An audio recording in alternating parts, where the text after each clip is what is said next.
did you intend for us to hear that? I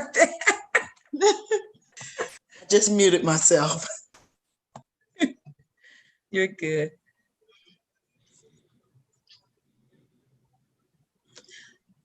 The Village of Lincoln Heights Committee of the Whole is now in session. Today's date is Monday, September 14th. The time is now 6:37. Roll call, Ms. Randolph. Mayor Ruby Kinsey Mumphrey, Present. Vice Mayor Jeannie Stinson, Present. Councilman Durance Daniels, Present. Councilwoman Linda Childs Jeter, Present. Councilwoman Phyllis Baber. Councilwoman Phyllis Baber. I'll come back to her. Councilwoman Kathy Goodwin Williams. Present. Councilwoman Laverne Mitchell. Present. Councilwoman Phyllis Baber. Okay, I see that her screen is up, but she has not responded. We do have 6 who are present. We do have a quorum. All right. We have a Ms. Shonda McMillan coming from Mariana Terrace. She's a project manager for Cincinnati Metropolitan Housing Authority. How are you, Ms. McMillan? I'm doing very well tonight, Mayor. Thank you for having us out. I appreciate it. Okay. I also want to acknowledge that Mr. Gregory Johnson is attending the meeting also, along with Gary Perez from CMHA Housing as well. Mr. Johnson, did you want to say anything before we start with the PowerPoint presentation? I just wanted to make sure that we recognize Ms. Rima Ruberg as our Chief Operating Officer, which she's here. Oh, okay. Sorry, Rima. No, I think, and I'm gonna do the presentation and answer a few questions after the presentation myself. So whenever we're ready to roll out the presentation, I do want to say thank you for allowing us to talk a little bit this evening about Mariana Terrace. We're very, very excited about what we're going to do at the site. We look forward to working with the council and the rest of Lincoln Heights as we go through this process. Okay. All right. Ms. Randolph, Ms. Randolph, could you please let the record show that Ms. Baber is in attendance? Okay, I do have that. I just had it that she didn't respond. So, but I do have her marked. So that would make it 7 then present. Okay. And All right. Mayor Mumphrey, my screen sharing has been disabled. So I'm not able to, I don't know if anybody can share the meeting with me again. Okay. Who is that? That's Shonda. Okay. That's Shonda with CMHA. I need to mute myself. Okay. All right. Gigi, can you send it to Miss Lisa? You have it in front of you because she has sent it to you. Or she actually can let Mr. Greg Johnson, since he's gonna be doing it. I do have it, but I don't have, capability of going on screen. But I did email everyone a copy. Miss Gigi, can you send it to Mr. Johnson? He's gonna be. There it is. There it is. Okay, There it is. cool. All right, thank you. Okay. So All right. are we ready, Mayor, or you want me to wait a couple more minutes? No, we're ready. Okay, and Shonda, are you in control of that, or is Gigi? I am, Mr. Johnson. It came back on. All right, great. So again, thank you for allowing us to attend a meeting tonight to talk about Mariana Terrace. As I said before, we're very, very excited about what we're going to embark on as the rehabilitation of Mariana Terrace. Just before I get started about Mariana Terrace, I just want to talk to you a little bit about what CMHA is doing across Hamilton County. So what we're embarking on, we own and operate about 5,300 units across Hamilton County. And the number of units that we own and operate are about 50-50 in the county and also in between the county and the city. We also operate our Housing Choice Voucher Program, which has about 11,600 vouchers. And currently we have about 11,200 vouchers leased up throughout Hamilton County. A few years ago, the board got together and we talked about transformation of Cincinnati Metropolitan Housing Authority. So transformation meant a few things. One, it meant to look at more technology and how to provide better customer service.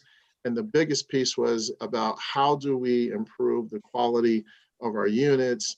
And then along with that, how do we try to improve the ability of our residents to, for those residents that can, seek out training and obtain jobs as well. So I'm just going to give you, this is specifically about Mariana Terrace, but Mariana Terrace and this project actually encompasses all of those things as we work through our transformation. Through, because we have 5,300 units, our average unit age is 70 years. So our units that we own and operate, the average age is about 70 years old. We're going through $1 billion of renovation of all of our properties. And we're doing that through tools that HUD has provided PHAs across the country. HUD did a study in 2010, and that study, and they looked at the capital needs of public housing across the country. And you're talking about 1 million units. At that time, HUD came up with a number of $26 billion in backlog that they came up with. And that was in 2010 at an average each year growing a little over $1 billion.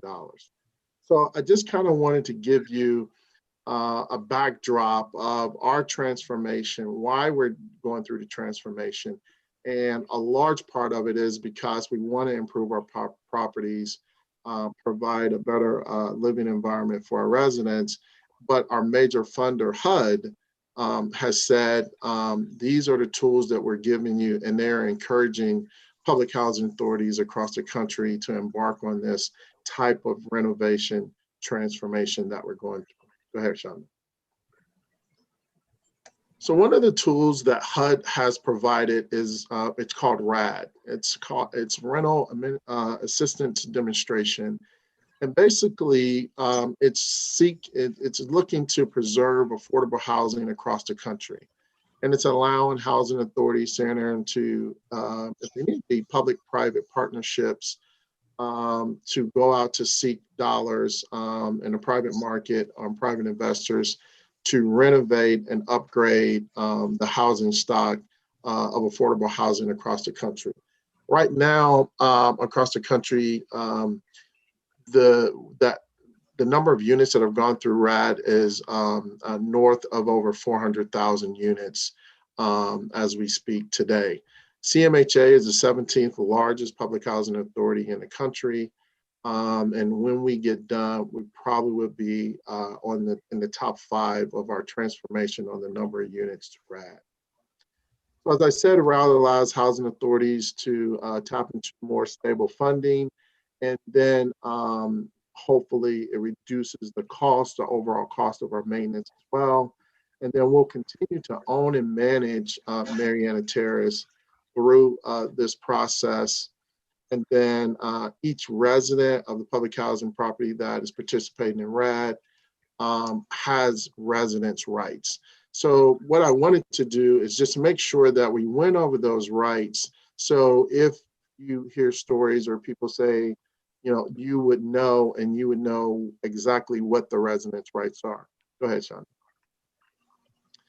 So when we talk about residence rights, and this is under RAD, and HUD actually comes down, we have to go through an audit process, and they make sure these things happen. One, they have to be informed about what's going on where they live. The right to return after redevelopment and the remodeling has been achieved. Receive written plans about any temporary relocation reimbursed for all relocation. So if we have to temporarily relocate someone, we pay for it. We pay for someone to pack all their things, pick up their things, set them up at the new property. And then when it's time to return, we pay for them to do the same thing, pack their things and bring their things back as well. Continue to representation by funding for legitimate resident organizations to rescreen. So if a resident is in our housing today, to come back to the renovated property, if they're relocated, they don't have to go through another screening process that may kick them out. Those things, the relocation part of it, the rescreening part of it, is a lot of misnomers that people say, well, if I go and temporarily relocate, they won't let me come back. That's just not true. And then they won't pay any more than 30% of their adjusted income. That's what they pay today. So what that means is that they have income. Our average income in our public housing is a little over $10,000 per family. So it's adjusted based on adjustments they get for if you have child care, seniors and things like that. And after that adjustment, and then we divide that by 12, and that's what all residents pay. And nothing will change through the conversion of RAD. And then they have a right to a grievance process on any process that they agree with or don't agree with at all. Go ahead, Sean. So then I want to talk a little bit about resident communication. So we have been talking about this really since 2013. We've done a lot of resident meetings, updates to kind of condition residents about what RAD is, the conversion of RAD, what we're trying to accomplish. And so now we're in 2019 was our first closing, and now we're in 2020, and actually Mariana Terrace will be our 5th closing. So we've done a lot of resident communication meetings. As you can see, our first contact in Mariana Terrace was in 2016, but multiple meetings with residents were conducted 2016, 17, 18, 19, and then we're going to do additional meetings in 2020 as we get closer to closing. Go ahead, Shonda. Did it freeze up on you, Shonda?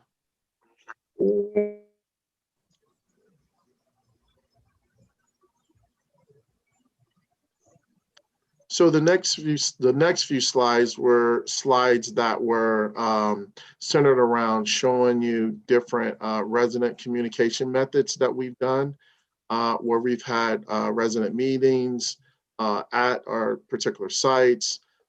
It's also now we've included Zoom meetings, and now we've included meetings because of COVID-19, where we have phone meetings, flyers.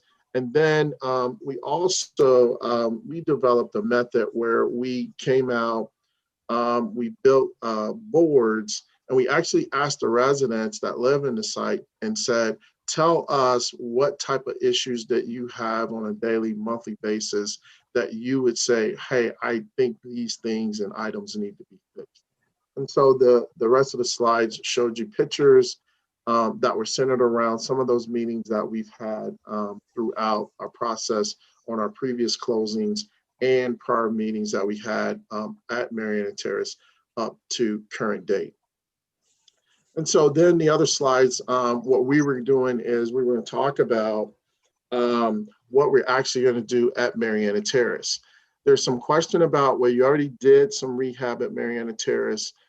We did about $3 million worth of work at Mariana Terrace, but we did a lot of outside work, groundwork. We did a little bit of interior work, but this renovation is going to be going down to the studs and totally renovating the property and bringing the property up to speed and making it nicer for the residents as we go through this process. The other things, and I talked a little bit about this, is our Section 3 MBE, WBE contracting. So HUD has a goal, and if you're not sure what MBE, minority-owned business, WBE, women-owned business, Section 3. Section 3 is when someone doesn't have a job and they obtain a job because you have a project and a company that needs to hire individuals because they got a contract or you went out for a bid as a government agency. So we have very stringent goals that we look at and meet and work towards as we're working through our processes as well. So to give you an example, we don't really look at percentages. We look at actually how much money people make, and then we look at the wages. All of the jobs that are created from these projects are livable wage jobs. And that's one of the biggest things or issues that we have in our community is that some people have a job, but they have to work 3 jobs to make up for one household and family. And we like to look at our projects as the person that obtains work there will have a livable wage. We encourage our contractors to hire our residents. We have a slide on our Sutter View. Sutter View was our first closing. We actually had a resident that their unit's getting renovated and they got a job with the contractor. So if you can imagine, they get up and go to work right outside. They're investment in where they live, and they're earning a livable wage. And this was allowing this gentleman that was a single parent to see his daughter off to school in the morning on the bus and be there when his daughter came home and go to work every day. It's kind of hard for him to be sick because he works right there in front of his property. So we encourage and we look for opportunities to do that as we go through processes. And then our rest of our slides that we had, we just showed some other projects that we've closed on. Right now, we're working at Sutter View, which is near English Woods, the old English Woods. It's totally a gut rehab, and we're about 60% done. We just closed on Pinecrest. We've started on the top 2 floors of Pinecrest, where we're doing the renovation there. We just closed on Park Eden, where we're just starting the renovation there. And then we closed on Evanston, and we're about 60% done with Evanston, which we're doing all of the interior renovation.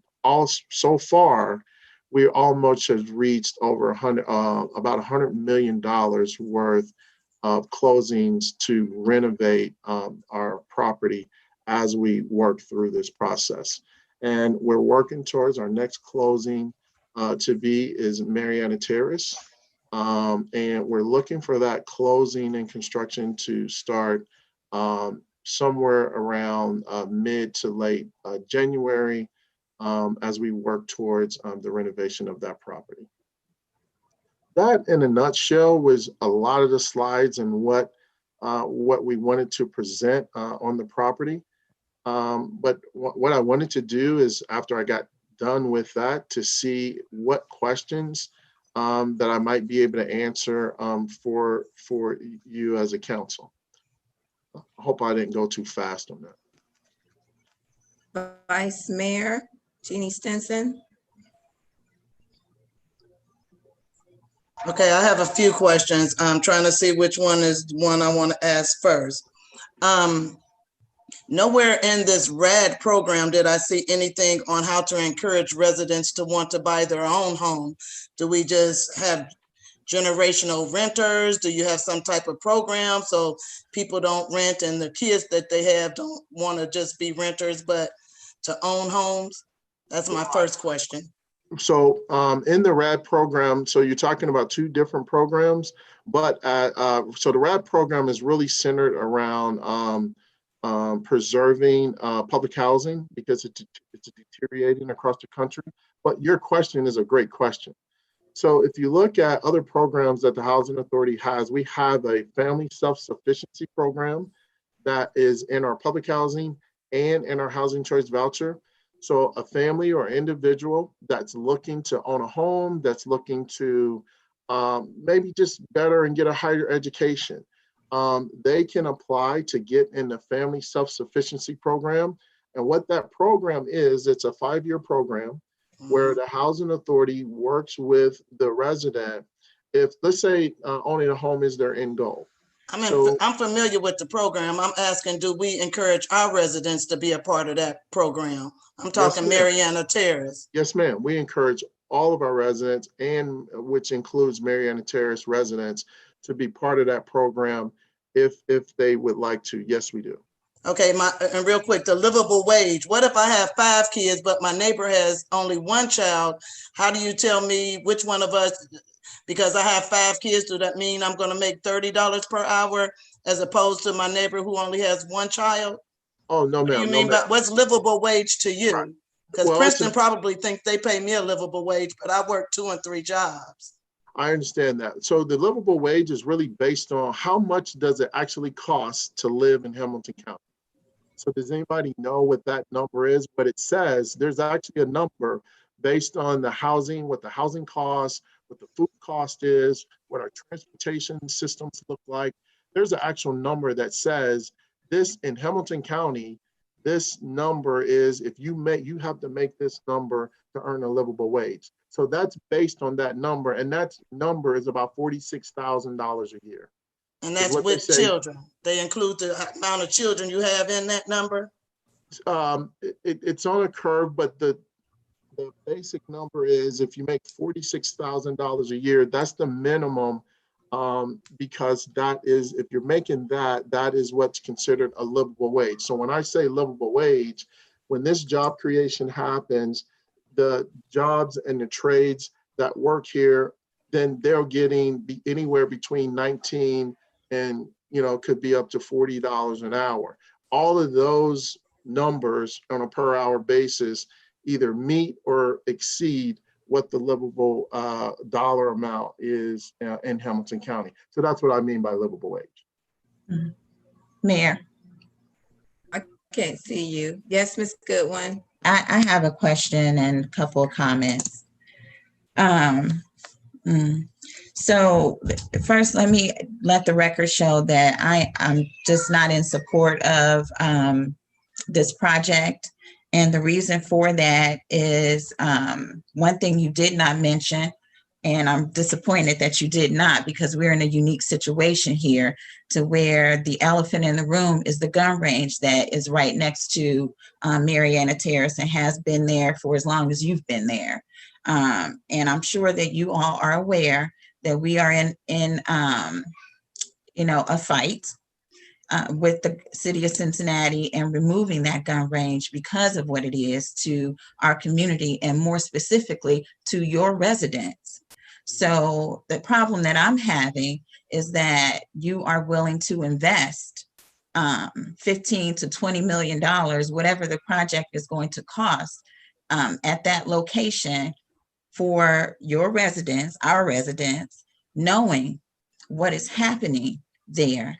And furthermore, the second issue I have is that your location, because of what is happening in the I-75 corridor and General Electric's Aero Hub and whatever may happen with the gun range, once they leave that location, we are in a position to possibly, more than likely, be able to participate in the Aero Hub on your property, where the property is there.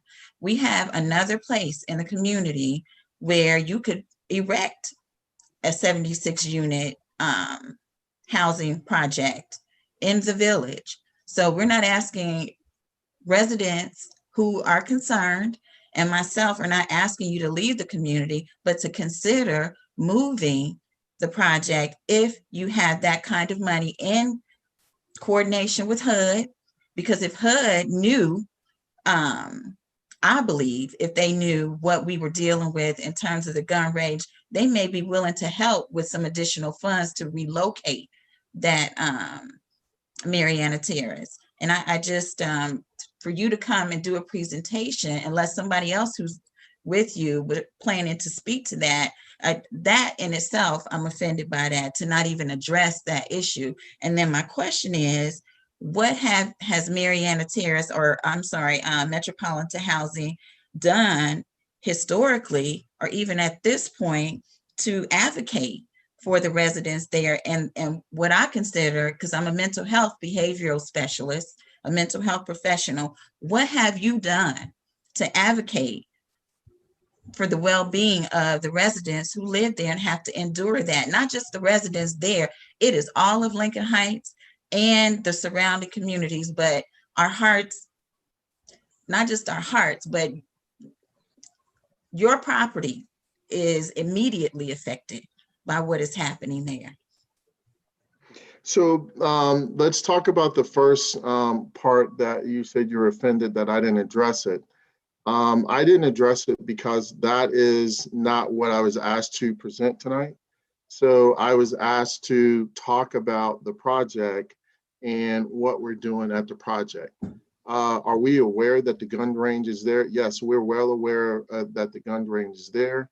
We're well aware that you guys have looked at possibly asking the city to relocate the gun range as well.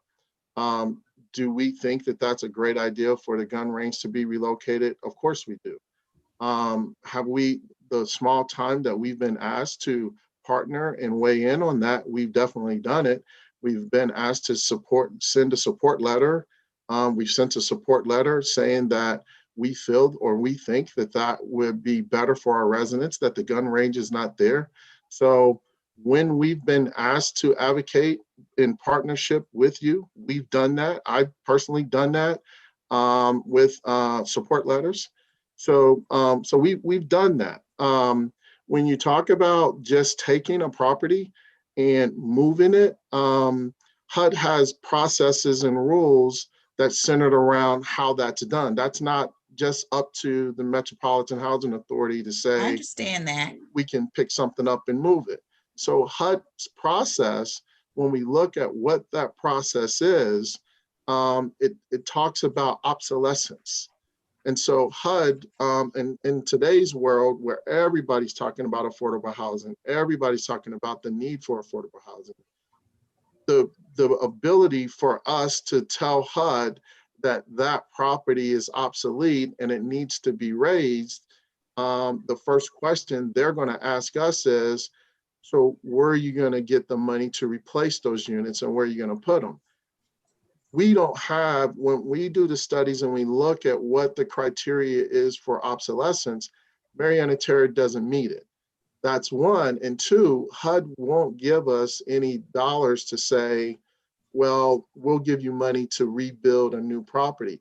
As I was talking when I started the conversation, they are saying themselves to go out and find private money through bonds and tax credits to rehab the property because they're saying themselves, we haven't given you enough money to take care of the capital needs of the property themselves. So I apologize if you're offended by it, but I was only doing what I was asked to do. But yeah, you're right, we're aware of it. And then your other question was, what have we done? We have, when we've been asked, we've provided support letters to go to the city to say, yes, we think it would be a great idea for this to move because it would put our residents into a better position. I think I answered all of the questions that you have. She did. And I can respect that what your comment is, that you don't support the project. As far as the Aero Hub, I understand that as well. I've had conversations with the city manager about that when he came down to my office and I showed him this plan. And he expressed his concern and want for the Aero Hub. And then we talked about, well, other possibilities that can connect Lincoln Heights to that, which is down on the end where the dead end. I don't know, that's not something that I really have expertise in, but those are conversations that we had. And the other conversation that I had with the city manager was centered around the look and the change of the outside and how Mariana Terrace looks. And I assured him that we were doing that as well. Okay. Is there any other, anyone else that has any questions for Mr. Johnson? Okay. All right. If there's nothing further, thank you, Mr. Johnson, and Shonda and Remy and Gary.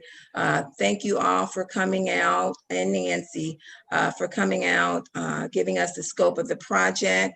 We're looking forward to partnering with you, and any advertisement, we're looking forward to getting that information and help spread the word on the work that's getting done. Well, I thank do you. remember, Thank you.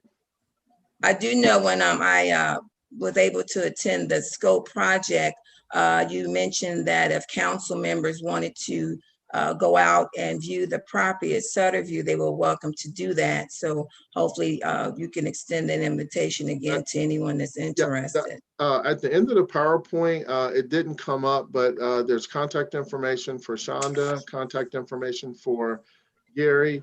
If anyone would like to schedule a meeting to go over to take a look at Sutterview, they're more than welcome. But we also have a few other projects that we did, some new construction. And if you would like to see those as well, because I want you to be sure that you're going to get a quality project in your community. And we look forward to working with you guys as well, Mayor. Thank you so much. All right. Thank you very much.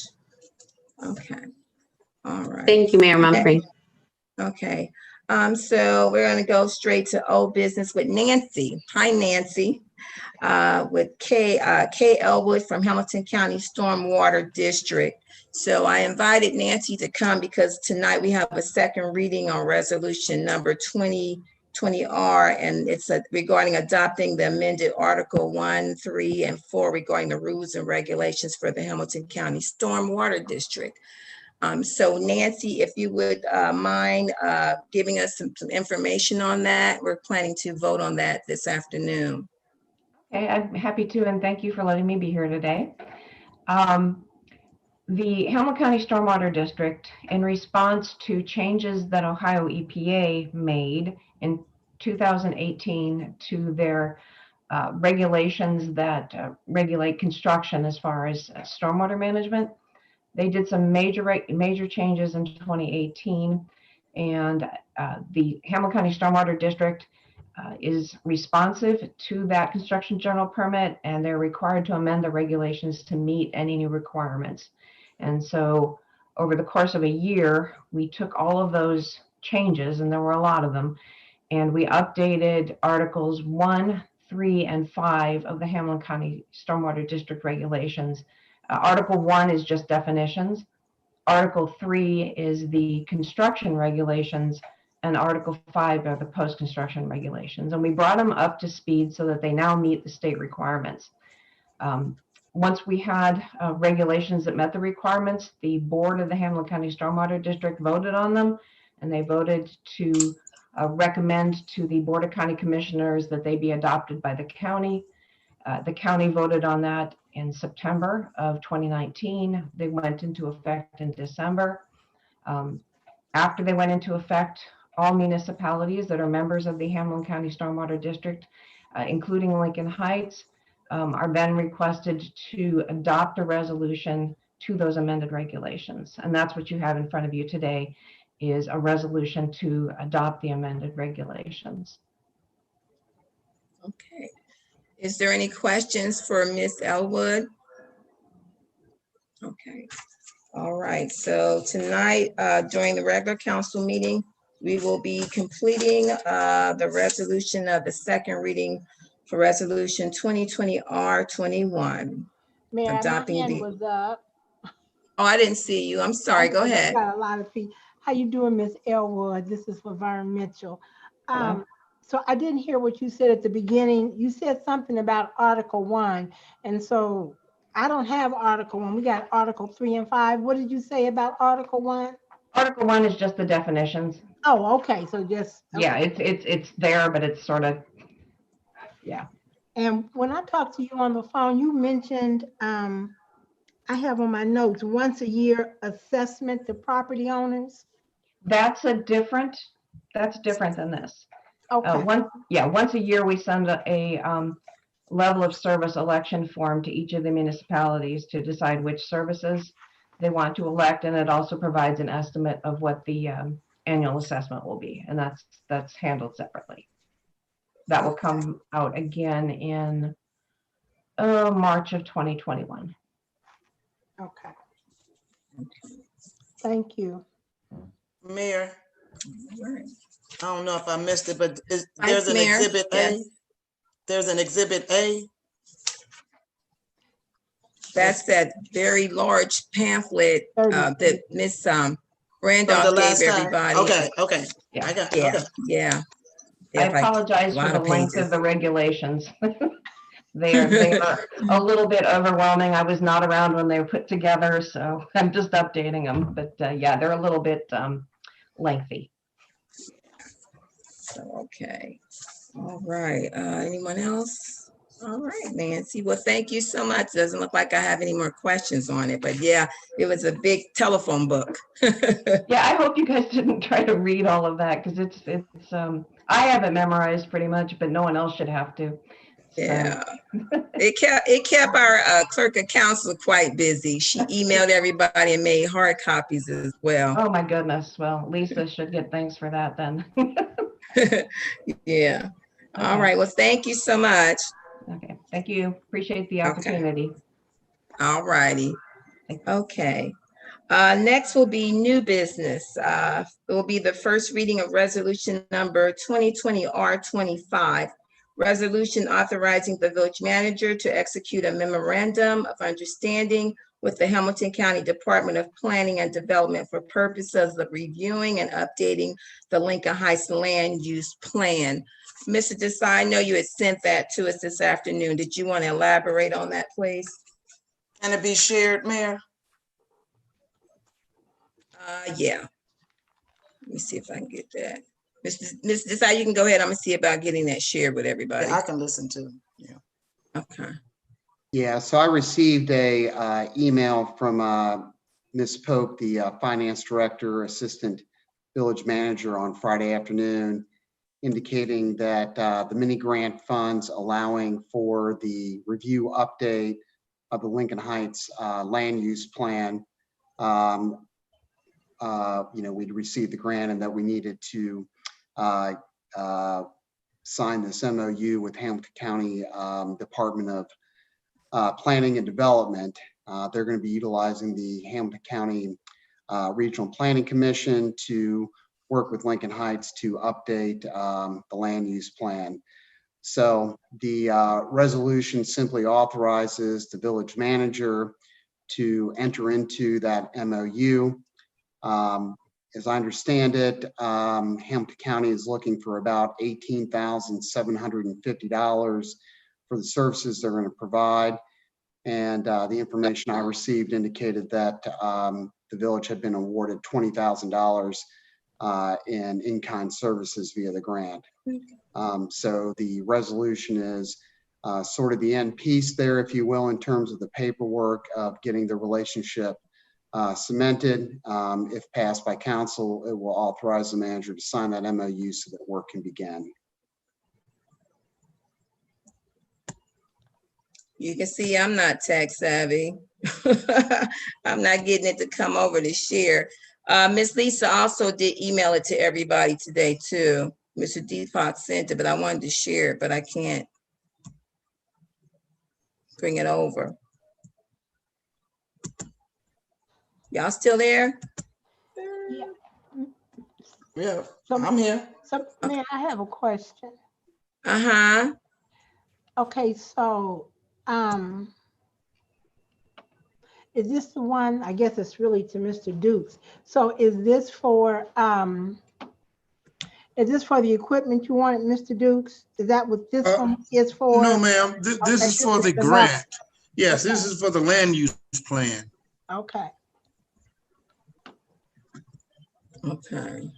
Mayor, I've made you a co-host, so you should be able to share this. Can I share it now? I was trying to share it and I could not get it to come open for nothing. I got it open, but I can't get it to share. Is Carmen bottom? sharing something? No, because I got it right here, Your but I can't co-host. get it to come across. At the bottom, there should be something that says share. You hit Yeah, that, and then you'll pick what you want. I'm looking for it, but I don't see it. I'm on my email. Sorry, I can y'all. check my email. Do we have to pass this today, or is it just the first reading? I can check my email in between these meetings. Okay. Yeah. It would be the last one. It was the email that he sent earlier today. Oh, I hate this not coming across. Okay. All right. All right, let me come out of there. Mayor, if it'd be possible to make me a co-host so I could share it. Okay, Gigi, can you make him co-host?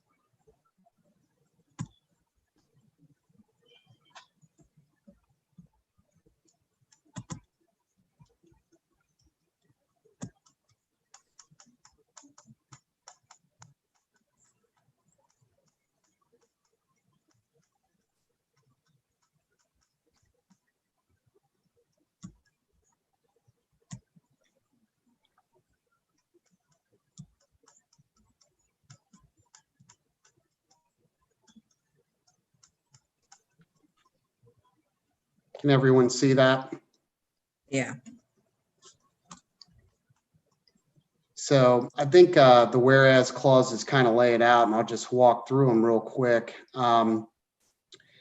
Whereas Hamilton County established the planning mini grant program using United States Department of Housing and Urban Development, Community Development Block Grant funds, whereas mini grant awards are made for planning projects that will help identify future projects and jurisdictions that elect to participate in the county's HUD grant programs, whereas participating local governments applied for funds to develop community and economic development plans, whereas the Village of Lincoln Heights was formally awarded in-kind planning services for the Village of Lincoln Heights Land Use Plan Update Project in the amount of $20,000, whereas the project will develop a land use plan to help guide future development in the Village of Lincoln Heights, and whereas the Hamilton County Department of Planning and Development through the Hamilton County Regional Planning Commission shall provide support services to the Village of Lincoln Heights to facilitate the review and update of the Village of Lincoln Heights Land Use Plan and to prepare an LUP update document for approval by council.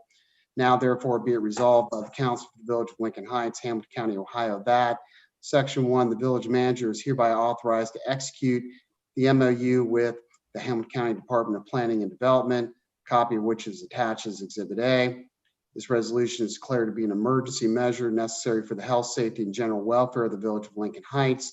The reason for said emergency is the need to authorize execution of the MOU so that support services for review and update of the LUP can begin immediately. So it is my understanding, Ms. Stinson, to your question, that the administration would like this passed tonight on an emergency basis, if at all possible.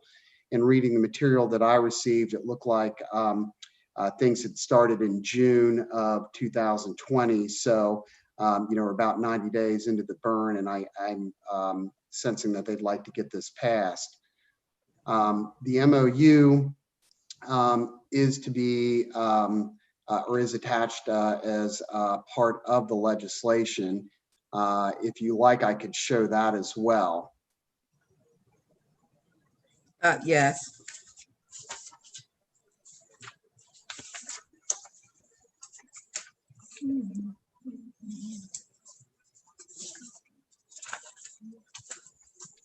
Wrong document.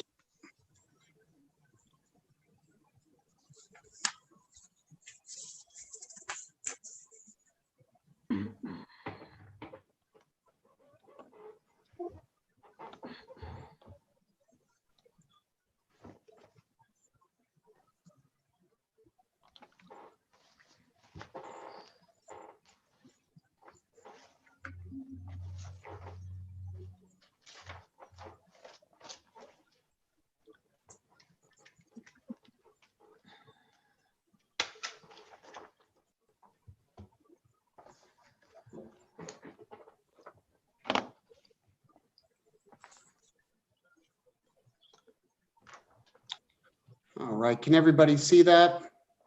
Yes. Okay, so this is the MOU. The recitals are basically what I had put into the resolution. The agreement itself is pretty simple. basically what it says is that the $20,000 in section 1 there, it says the $20,000 is to be applied towards the project, and that's the land use planning project where there's going to be a review and update. The project is to be completed per section 2 by December 31st, 2020. And the agreement terminates on that date unless it's extended. The meat of the agreement is really in the scope of work that lays out in detail what they're going to provide, and that's attached to the document. This is the scope of services. In the opening paragraph there on project description, again, it's to facilitate a review update of the Lincoln Heights land use plan and to prepare an update document for approval by council. This envisions, of course, community involvement, and it gets into some of that a little bit later, but it's a comprehensive review as that project description states. The cost is estimated at approximately $20,000. You'll see in the estimate that's attached, it's more in the range of $18,750. The time, as they're saying, it's going to take about 6 months to complete. So now that we're down to September and it needs to be done by December 31st, I think, again, the reason for the emergency to get it passed tonight. Here in the task and meeting section, this is where you really get into the meat of what they're going to do. So in bullet point 1 here, they're going to prepare items for an initial meeting. And that's going to include large wall maps showing the existing land use plan, the existing zoning districts, new developments within the last 5 years, trends in the village, potential review of land use amendments and zone change processes. Then you'll see in the second bullet point here, they're going to have at least 2 people attend an initial meeting of the Village Land Use Planning Committee. That's going to, meeting's going to kind of lay out what the process is and establish ground rules, future meeting dates and times, housekeeping items. Bullet point 3 here says that they're going to review the changes during the 5-year period leading up to 2020 and prepare recommendations and on the initial land use map. Those will be emailed, shared, if you will, with all of the land use planning committee members. Then there's going to be a second meeting of the land use planning committee to discuss the proposed land use plan. The existing map and text will be reviewed and recommended changes will be presented. Feedback and directions will be then requested from the planning committee. They're then going to have a public workshop, and what they're going to do is prepare mailings and graphics for the public workshop. Notice will be sent to village officials, large property owners, and also to owners of property where the land use plan would be changed. Staff will be responsible for the preparation of the meeting room and other forms or documents to be distributed at the workshop. Then there's going to be a public workshop to get public input and explain potential changes that are on the table. Then you're going to have the preparation and update of the land use plan map. There's going to be potentially some revised goals, objectives, strategies. Those comments, they're going to review comment sheets that they receive from the public at the workshop as well and prepare responses where necessary. They'll send out an update to review changes and agree on a final draft. They'll prepare a final draft to submit to Lincoln Heights officials for consideration and for ultimately approval by Lincoln Heights Council. They'll attend the Lincoln Heights Council meeting where the plan is up for consideration to explain the process, present the plan, discuss public comments received, and answer questions. And then there'll be a preparation of a final draft for consideration and adoption. So that's really the meat of what they're going to do in conjunction with the village and the residents with regard to the land use plan. Right. Is there any questions for Mr. Desai? I have a question here. Ms. Goodwin Williams, you first. So unless I just didn't read it in there, is this in respect to a particular piece of land, or is this just a plan for the community's land use as a whole? This is, So all of this Mr. is Dukes may be able to speak to that better, I think. yes. This is for the community as a whole to look at the existing land uses and see where there are some, changes that need to be made as far as where, the village has been discussing the best location for new housing development, commercial and retail, things of that nature where the existing land uses may not support that development. So they'll come in and look at those uses and in working with the village, and the document says Land Use Planning Committee, but I guess that'll be the Economic Development Committee that it actually come through, being that that's the committee that handles the land use and economic development for the village, unless the council desires another route. And what I just want to say, just let the record show again. Again, that's $20,000 that we could use on something else. We've done this, and with the support and the help of them previously with the CDC, even before the CDC, it's been done a million times. How many times are you gonna study the community? There's several plans out there for reuse, redevelopment, everything. How many times are you gonna throw $20,000 in the garbage? They're plans. How come we can't ever get to the next step? Yeah, Mitchell, I understand, Madam Chair. Go ahead, Mr. Dukes.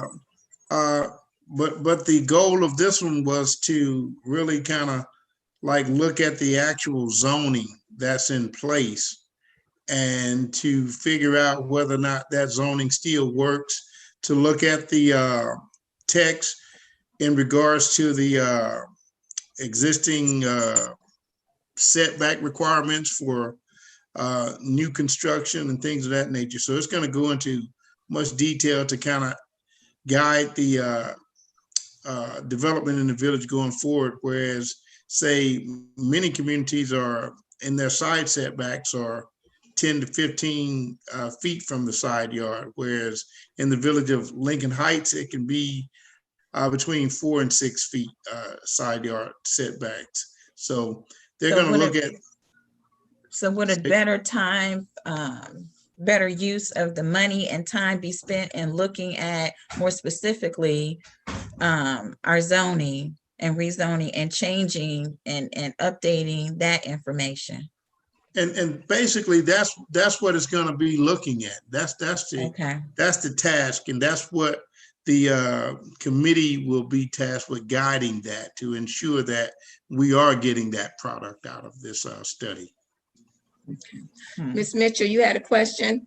Yes, ma'am. I just want to, again, express my concern. We need to make sure our planning commission, because it's not just the economic development committee or any members of council. We need to have a functional planning commission. So we need to be looking for some additional people. Do we need some additional people? I know we just appointed Mrs. Lindsay, but do we have a full commission?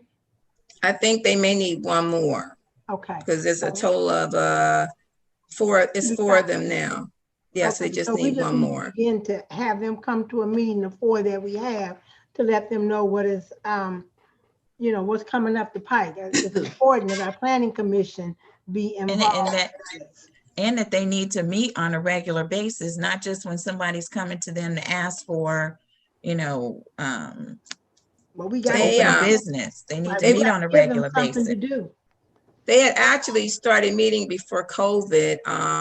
A couple of them were meeting, but nothing has happened this year since COVID. But I'll reach out to them this week. I have my secretary, Ms. Randolph, reach out to them and see and bring them up to speed with what's going on, so they'll know and get familiar with it.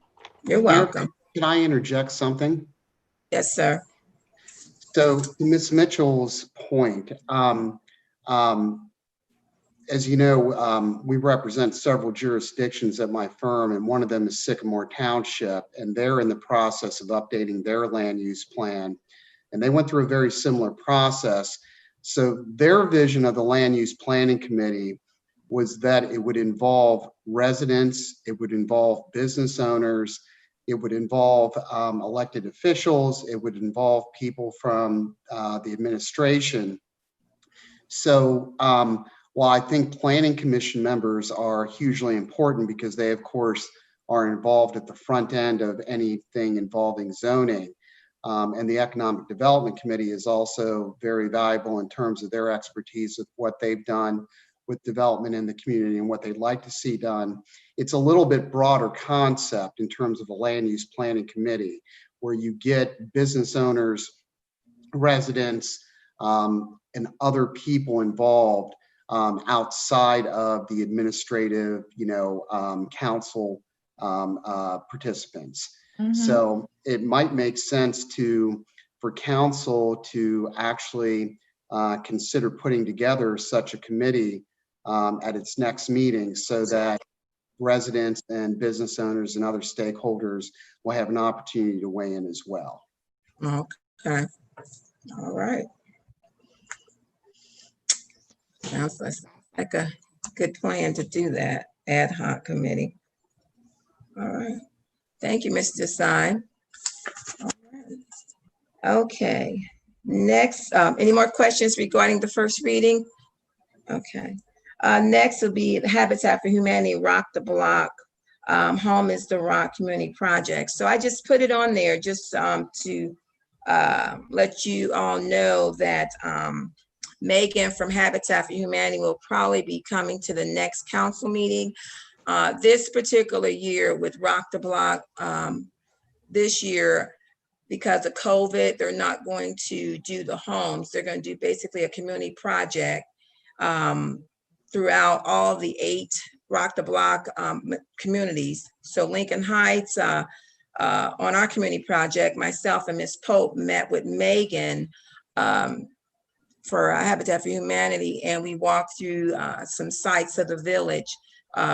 So one of the community projects will be the hillside along Memorial Field. The vice mayor, she was unable to attend, but they're going to be reaching more into the well-being of individuals, like if they're having problems with by them being home, let's say suicide prevention and things like that, and the wellness of children being abused. So Habitat for Humanity, they're going to do a little bit more besides just landscaping.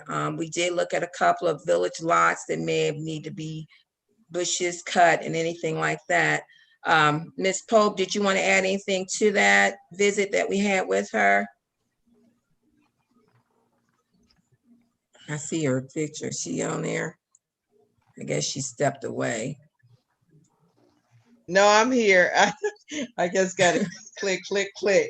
No, I didn't have anything to add to it. Okay, all right. Vice Mayor? Yes, Mayor.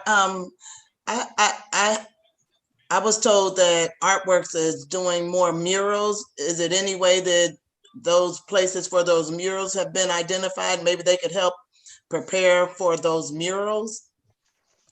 That's a community project. I don't know who's in charge of that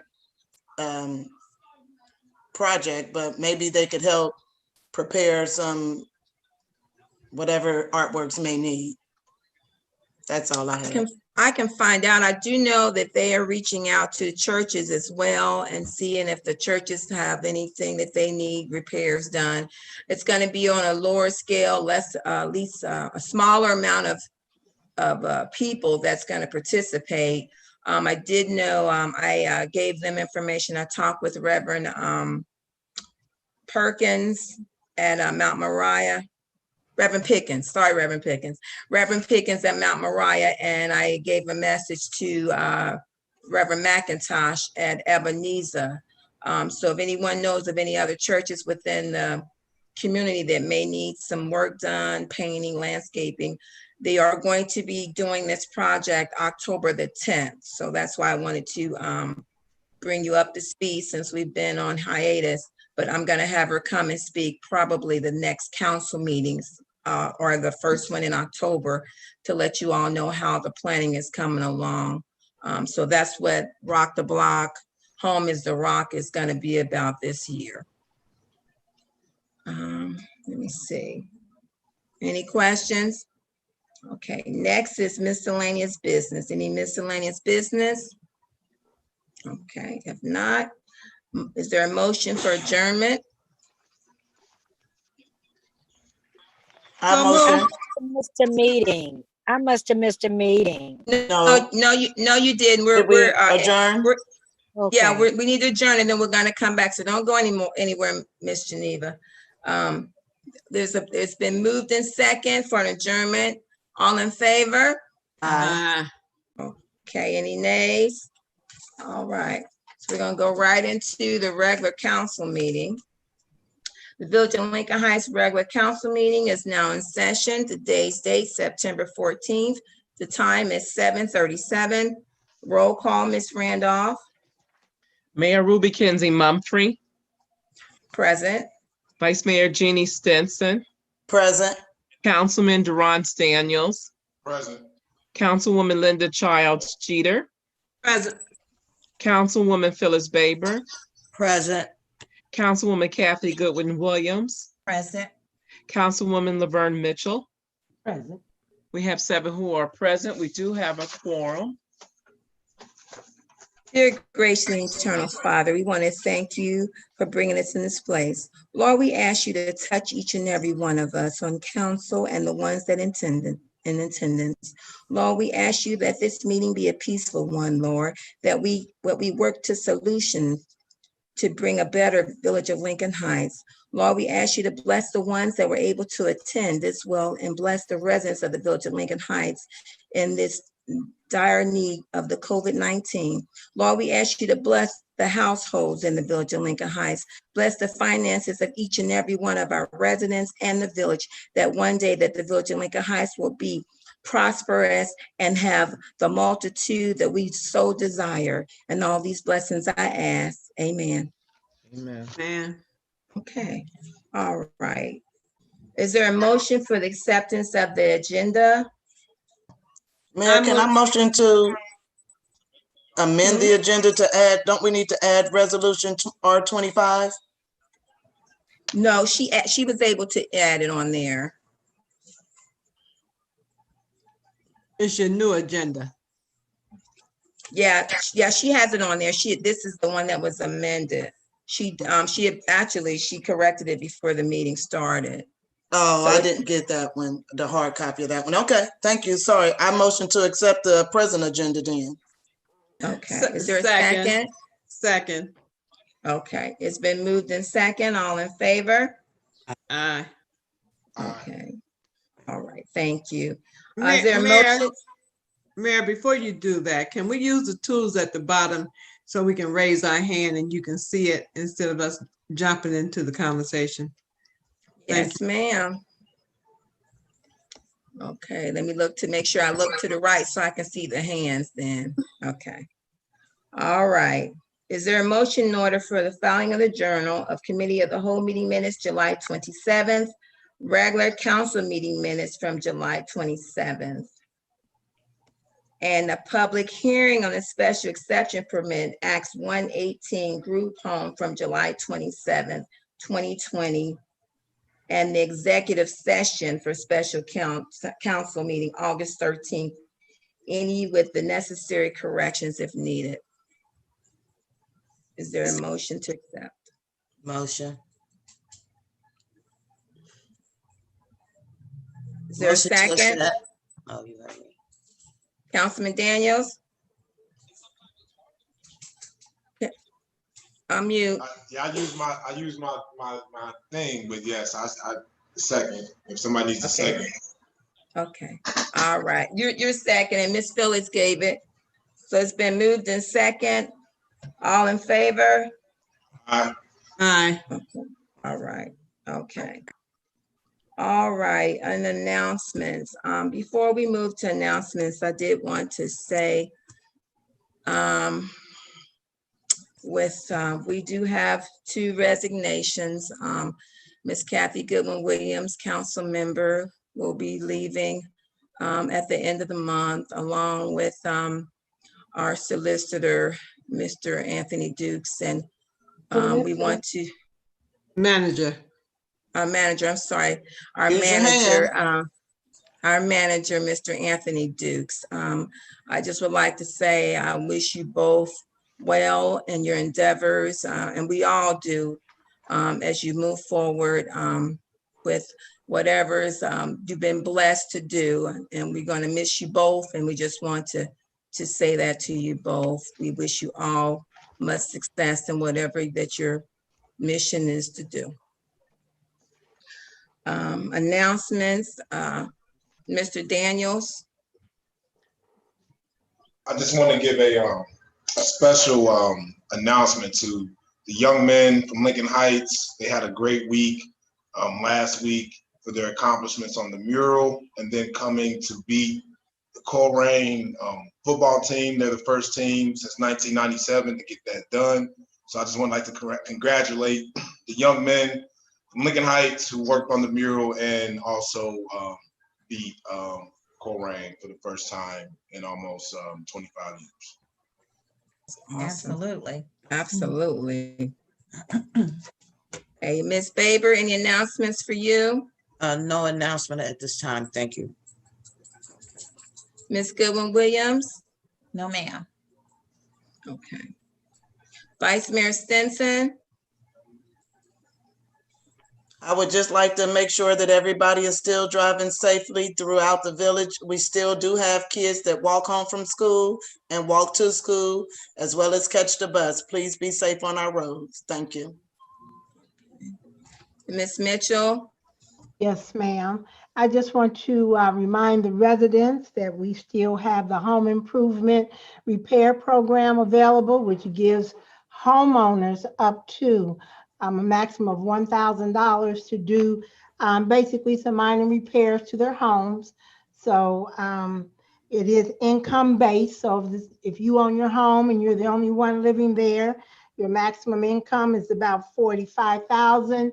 If there are 2 people there, 52, 3 people in your home, 58, and it goes up. So there are applications available, and I'd like for you to come in, get the application. If you have any questions about it, make an appointment to see Mr. Dukes.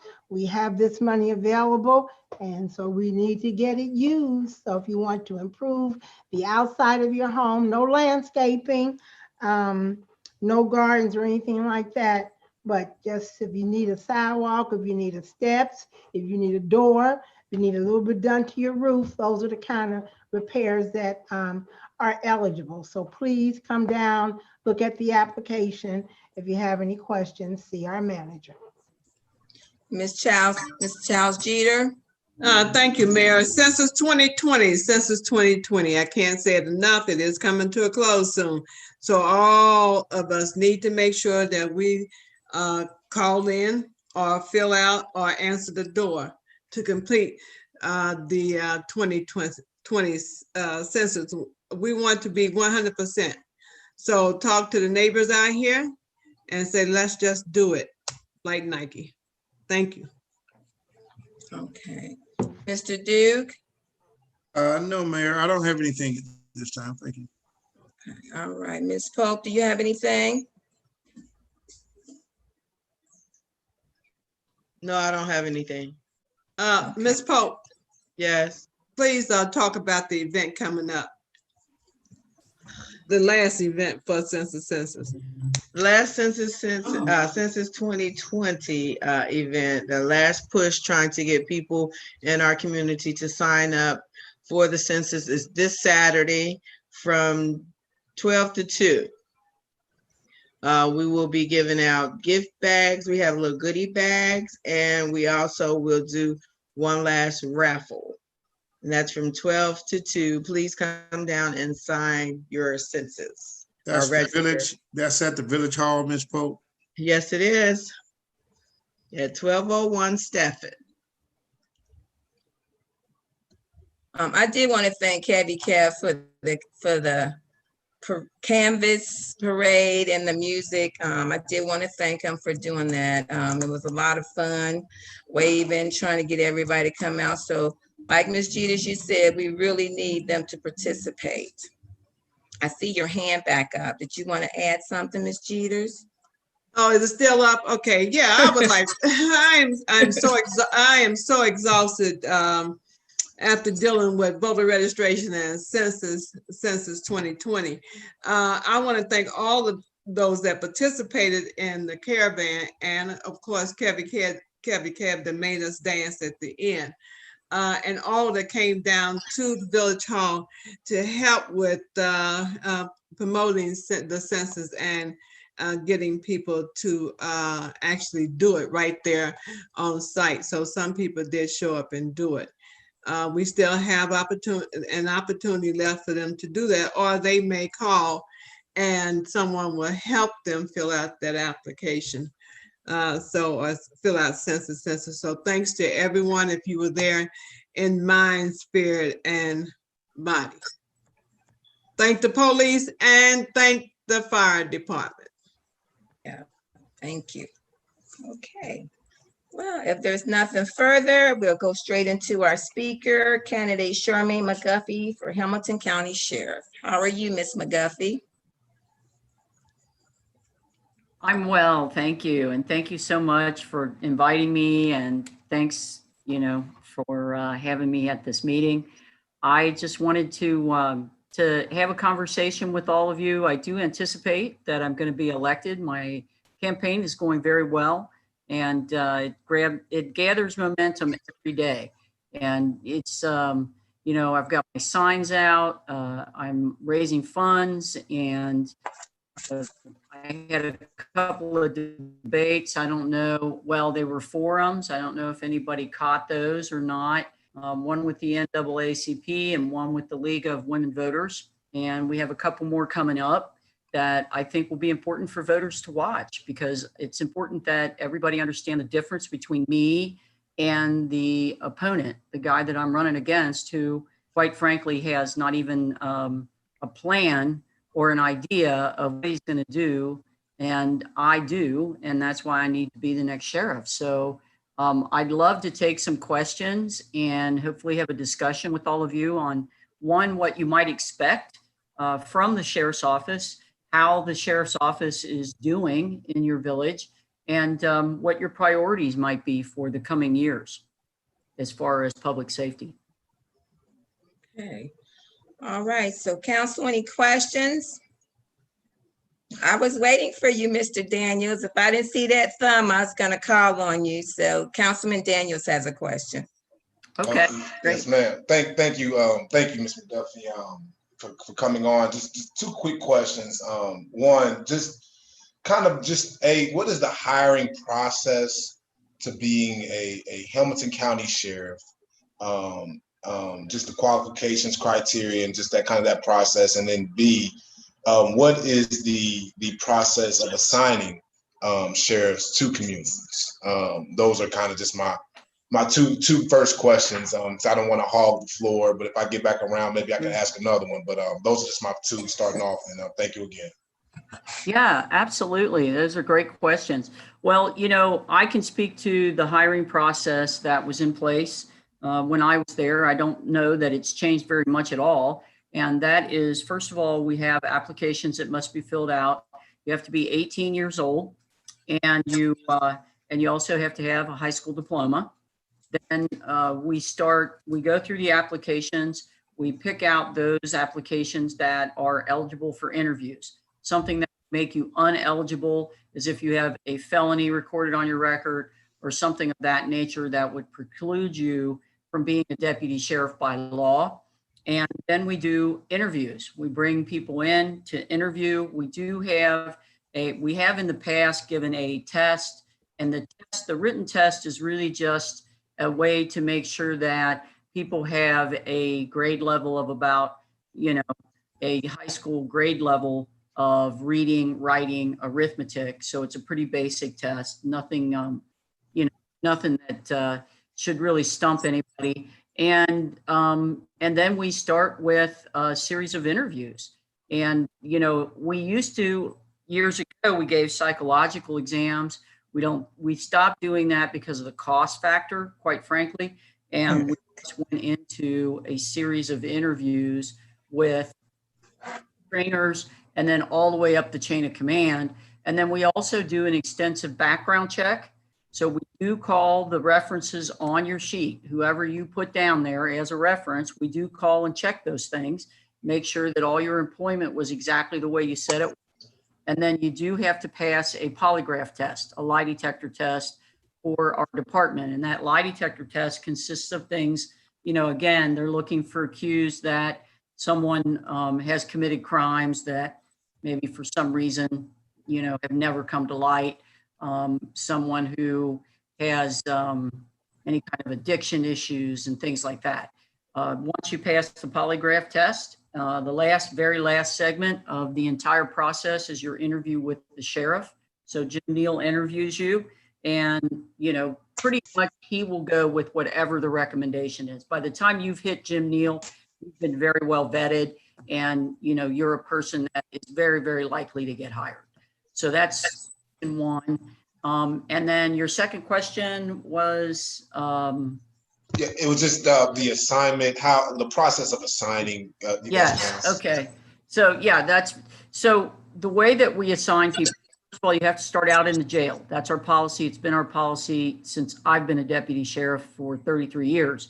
And you start out in our jail. You can spend a year, 2 years in our jail. While you're in our jail and working those jail shifts. If you're brand new, obviously you're going to get the third shift or the second shift kind of thing. There's a hierarchy there, and that's all set by union contracts and so forth. And then you can attend a police academy if you are not already a certified police officer, because we can hire you and you not have a certification as a police officer, but then you can gain that certification while you work for us by going to an academy part-time. And once people once they gain that certification of peace officer, a lot of those guys, quite frankly, and women, they go out and look for cop jobs. They go out and look for jobs in the policing field. And very few of them really want to stay in the jail. So then they go out to road patrol or they go to court services, but that is a test.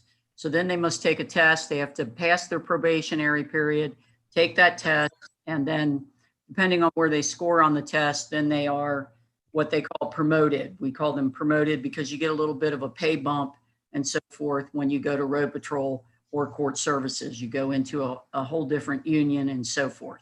So that's the basics of how we assign as far as incoming. And then as far as, you know, villages and townships and where you work, that really is up to the discretion of the sheriff. Yes, Ms. Goodwin-Williams. Yeah. Hi, Ms. McGuffey. Thank you for coming. Sure. I just had a couple of things. One thing, when you're elected, that I think that the common thread across the country and even in our community, we like to see more community policing. So, yes. You know, our people here in the village don't know the police or the sheriffs, and the sheriffs don't know us.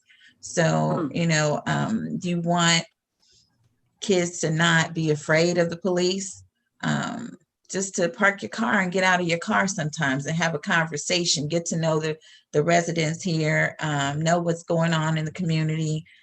So there's not such a disconnect between the people and the sheriffs. And then also a couple of things I just heard you say, that you all stopped doing the psych evaluation. I hope that you find some money to bring that back. Yes. I think that that's critical and very important to have that. I can remember I used to work for juvenile court. I was a probation officer in juvenile corrections. And I had a coworker who applied to not the sheriff's department, but CPD, and he didn't pass the psych eval. And I'll just say it was good that they had the psych eval, because he was a person that I would have been fearful of becoming an officer. And then again, you said something about checking references. And still thinking along the same lines. I just think about, and I hate to equate this to that, but what I'll just say is sometimes you have bad apples and they get pushed along, pushed down and pushed along. And when you call for those references, you don't get the true, you know, or the true sense of who they are and some of the things that they've done, because you just want them away and out of your department and they end up somewhere else. And then you end up with a George Floyd situation. So I just hope that we won't continue to just lean on references and maybe go back to, you know, adding that psych eval piece. Yeah, and those are great points that you make. Absolutely. I do think the psych evaluation is a very valuable tool. And I certainly would be someone who would want to make that one of our initiatives in our hiring process. I'm certain, you know, what I need to do is go in, look at what they're doing now. A couple of years have passed since I've been there, and fashion that in such a way that we do, because there's a couple different ones. I mean, I've been in recruiting for years and years and years, so I'm very well familiar with that groundwork and what we can interject and so forth. So that's very well taken. And then one thing I will say to that point regarding hiring and so forth, and the way that deputies, they act and so forth, and what their potential is, you know, it has to come from the top, the accountability piece.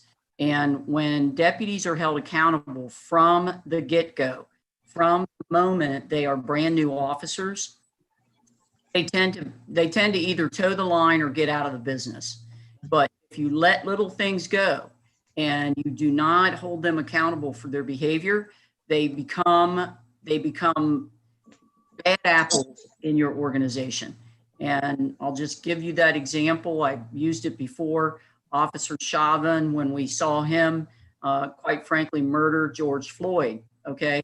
You ask yourself, there were officers there with him. A couple of them were brand new. Why did they not stop him? Why? Because there's a hierarchy in that department, and that officer was able to get away with bad behavior time after time, and no one wanted to challenge him because they knew they wouldn't get any backup, any help in challenging his behavior. So those are things that you know, of course, I've talked about that from the beginning, accountability with our officers. We will have zero tolerance for misbehavior. And the second thing, to your point about community policing, I am a community advocate. I absolutely believe that's how we're going to move the mark. I'm a little bit surprised, quite frankly, to hear that our deputies are out there in your neighborhood and they're not engaged. I'm a little surprised to hear that, because that is basic. I mean, that should not be the case. And I know our deputies are engaged in other neighborhoods. I absolutely know they are. I hear from people that they're engaged with. So I'm not quite sure, because I'm not there, what is happening in that manner, but it's something that we will improve that. Yes. Ms. Childs Jeter. Is my hand up again? Yes. I'm sorry. Hi, Charmaine, how you doing there? Hi, how you doing, Ms. Childs? And I don't have a question. I've already talked to someone from the Sheriff's Department about an ask from Mr. Daniels that has to do with a police academy out here, and if that can happen. So I'm just waiting for an answer. And the person who steps into that, the sheriff's shoes, can help with that. Can I ask, what do you mean, a Citizens Academy or a police academy? Yeah, we're talking about Citizens Academy. I believe Mr. Daniels out here in the village of Lincoln Heights, so that our young folks can apply and get hired. We have a problem with no representation out here that looks like us. Right. And we've asked for it, so it hasn't happened yet. Yeah. Maybe And you that's- want to, maybe you want to share as to why we don't have any African American or Black officers out here. I certainly can, because there's very few in the sheriff's office as a whole, number one. And there are very few that make it to road patrol, number two. You know, I've been there 33 years and I have seen, and I say that, injustice. And there was an injustice done in the diversity of our department.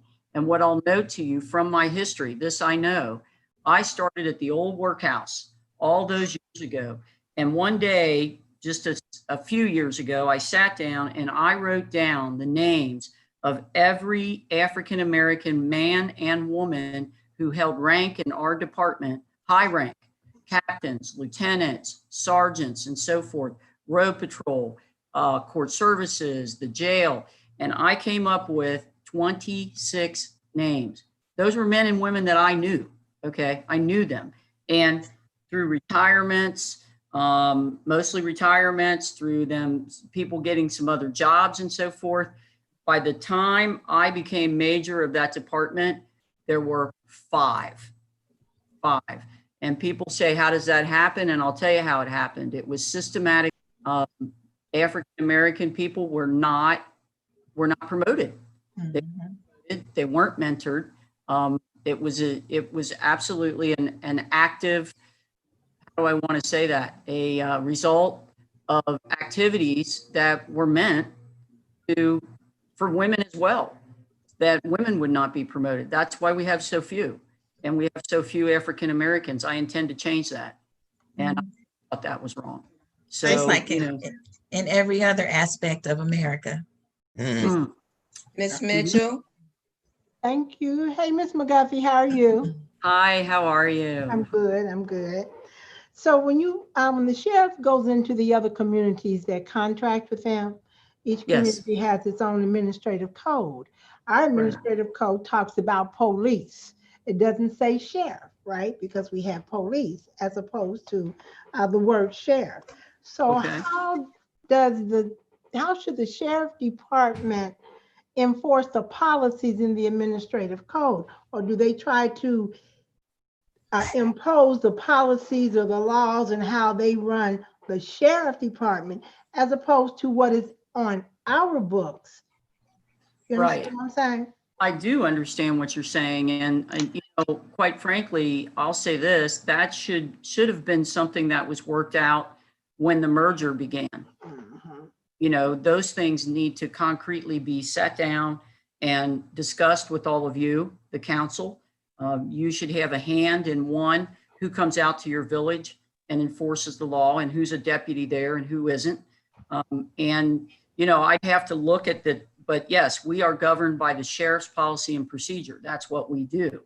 But if there are things that pertain to Lincoln Heights, to include Lincoln Heights and what the residents need and want, that should be taken into account, and it can be. It can be amended into any of our policy. I mean, we do it all the time. Thank you. Thank That's what we need you. to have happen. Okay. Is there any more questions for Ms. McGuffey? Councilman Daniels, I see you. Sorry, just one more thing. Miss Linda hit on my question perfectly, but just on that last piece to Mr. Burns' question, you talk about a lot of things could be amended. Is that also salaries as well? We've been told that's a hard, strict union issue, and a big issue that we have is you know, what we're paying, we don't feel like we're getting a good return on investment, whether it's services, whether it's community relations, some of the things that you're hearing. So are those also non-negotiable as well, the salary of the officers? I will say that the salary of the officers is dictated by those union contracts. Those union contracts are signed and they run across the board. I mean, they span the entire department and whatever unit you work in. But I will say this, as far as the amount of personnel, as far as what the personnel is assigned to do and how they do those things, such as community policing, that comes from the top. That's a leadership issue. Those officers are bound to work as they're, supervised to work in various different townships and so forth. So, whatever the need is what we need to fill. That's what we need to understand, what the need is, and then we need to respond to that need. And I think there are deputies that can do that, most certainly. I look forward to actually improving on your priorities and helping you get the people over there that you want, actually. Thank you. Last quickly, just curious. I'm sorry. Where do you guys do your training? I'm just curious. Where does Hamilton County Sheriff's train? Just curious. So we train at District 1 out on Hamilton Avenue. That's our biggest district. That's where, the helicopters, all the cars, and most of the activities are. And we have a training academy there, an actual building that's dedicated to that. And we train our deputies out there. Now, that is for those incoming deputies, and we have in-service training out there. But we do not have a police academy anymore. We used to have our own police academy. It's something I want to bring back to the sheriff's office. But they disbanded that when Jim Neal came on. They stopped having a police academy. Thank you. All right, we got one more question, Ms. Goodwin Williams. I know Ms. Geneva's ready to give up on us, but I promise, Ms. Geneva, we're about to get to you. Yes, Ms. Goodwin. So I just wanted to give you, Ms. McGuffey, just an example of an opportunity missed by the sheriffs to engage. Last Monday, there was an unveiling of a mural across from the Village Hall, and quite a few of the residents came out. The news was there. There was an opportunity for them to be seen, out talking in the community. Not one showed up. Wow. Not one. That's, yeah. And those are things that the leadership needs to cue them to do, and once people get used to what the boss wants, you all, I think, know that it comes from the top, what the attitude of the officers is and what the officers do and don't do. So I promise you, I'm a community policing person. So we will improve on that. That's a very easy thing for us to improve on. Okay, well, thank you, Ms. McGuffey, for coming to talk. We had some good questions and you answered them. And I'm sure council, if they have anything else that don't know who to come, we'll have you come back. Yes, thank you. I appreciate it. All right, I look thank forward you. to being the next sheriff with you all. Thank you. See ya. Thank you. Bye. Okay. All right, next is hearing from the residents. Miss Geneva Clark. Where did she go? Okay. All right, I'm gonna. Miss Geneva. I'm here. I'm here. Okay. All I don't right. see myself, but I'm here. Okay, well, thank you so much for waiting. And so we just need you to give your name and address, and then the floor is yours. Okay. Okay. Hi. Thank you so much. I know I don't have a lot of time. I have been on here since 7:30, but it's been interesting and I've enjoyed the meeting. So good evening to Mayor Mumphrey and Vice Mayor and all the council people. I really appreciate this opportunity. My name is Geneva Clark. I live currently at 2528 Homestead Place. It's in Cincinnati 45211. But I am a homegrown resident of Zone 15.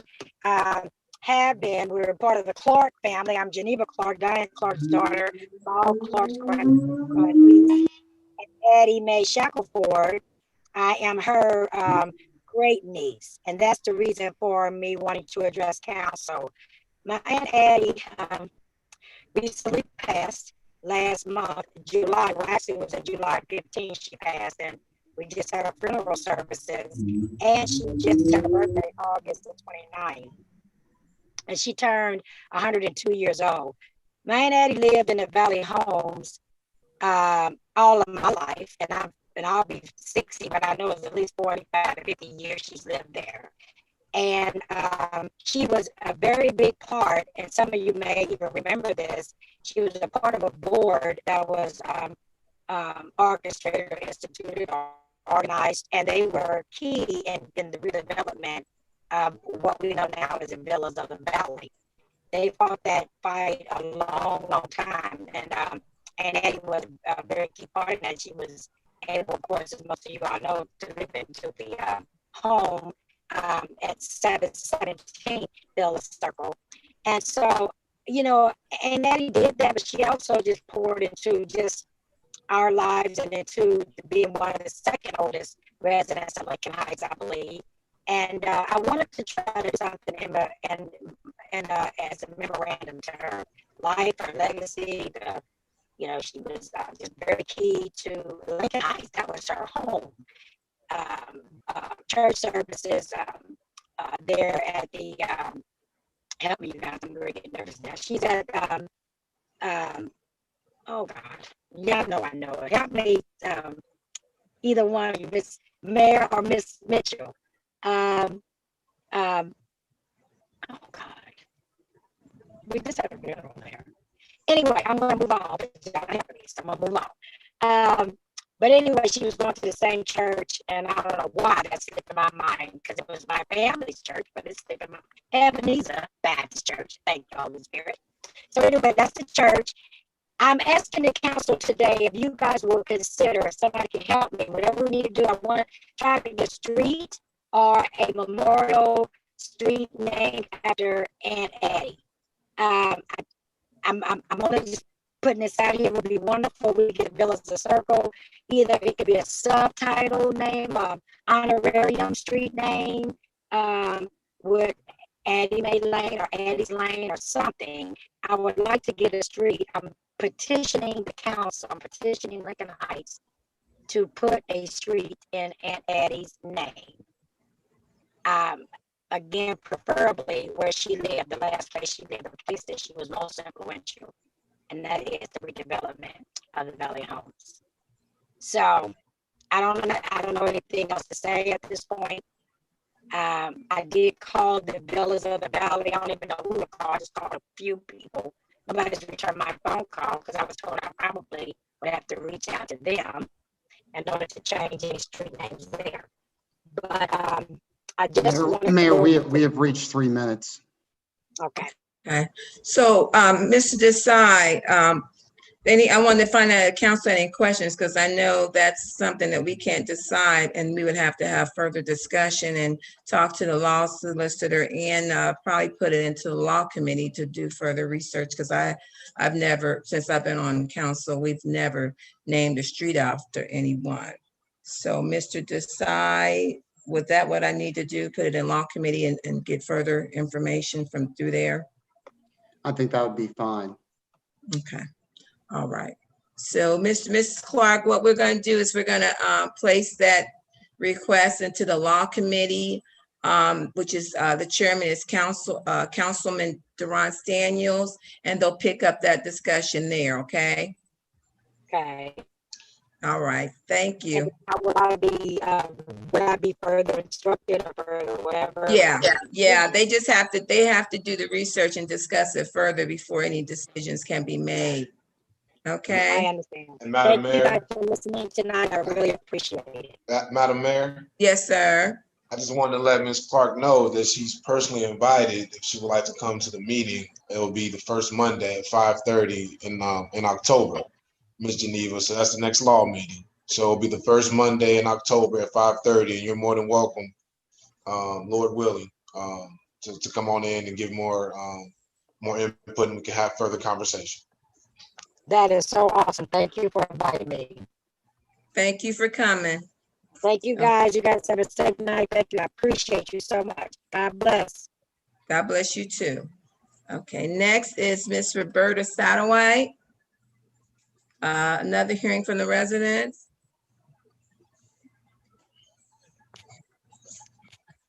You gotta unmute yourself.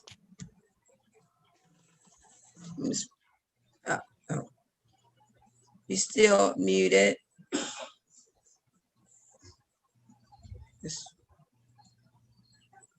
She Ms. may have Roberta. walked away. It's been a long wait.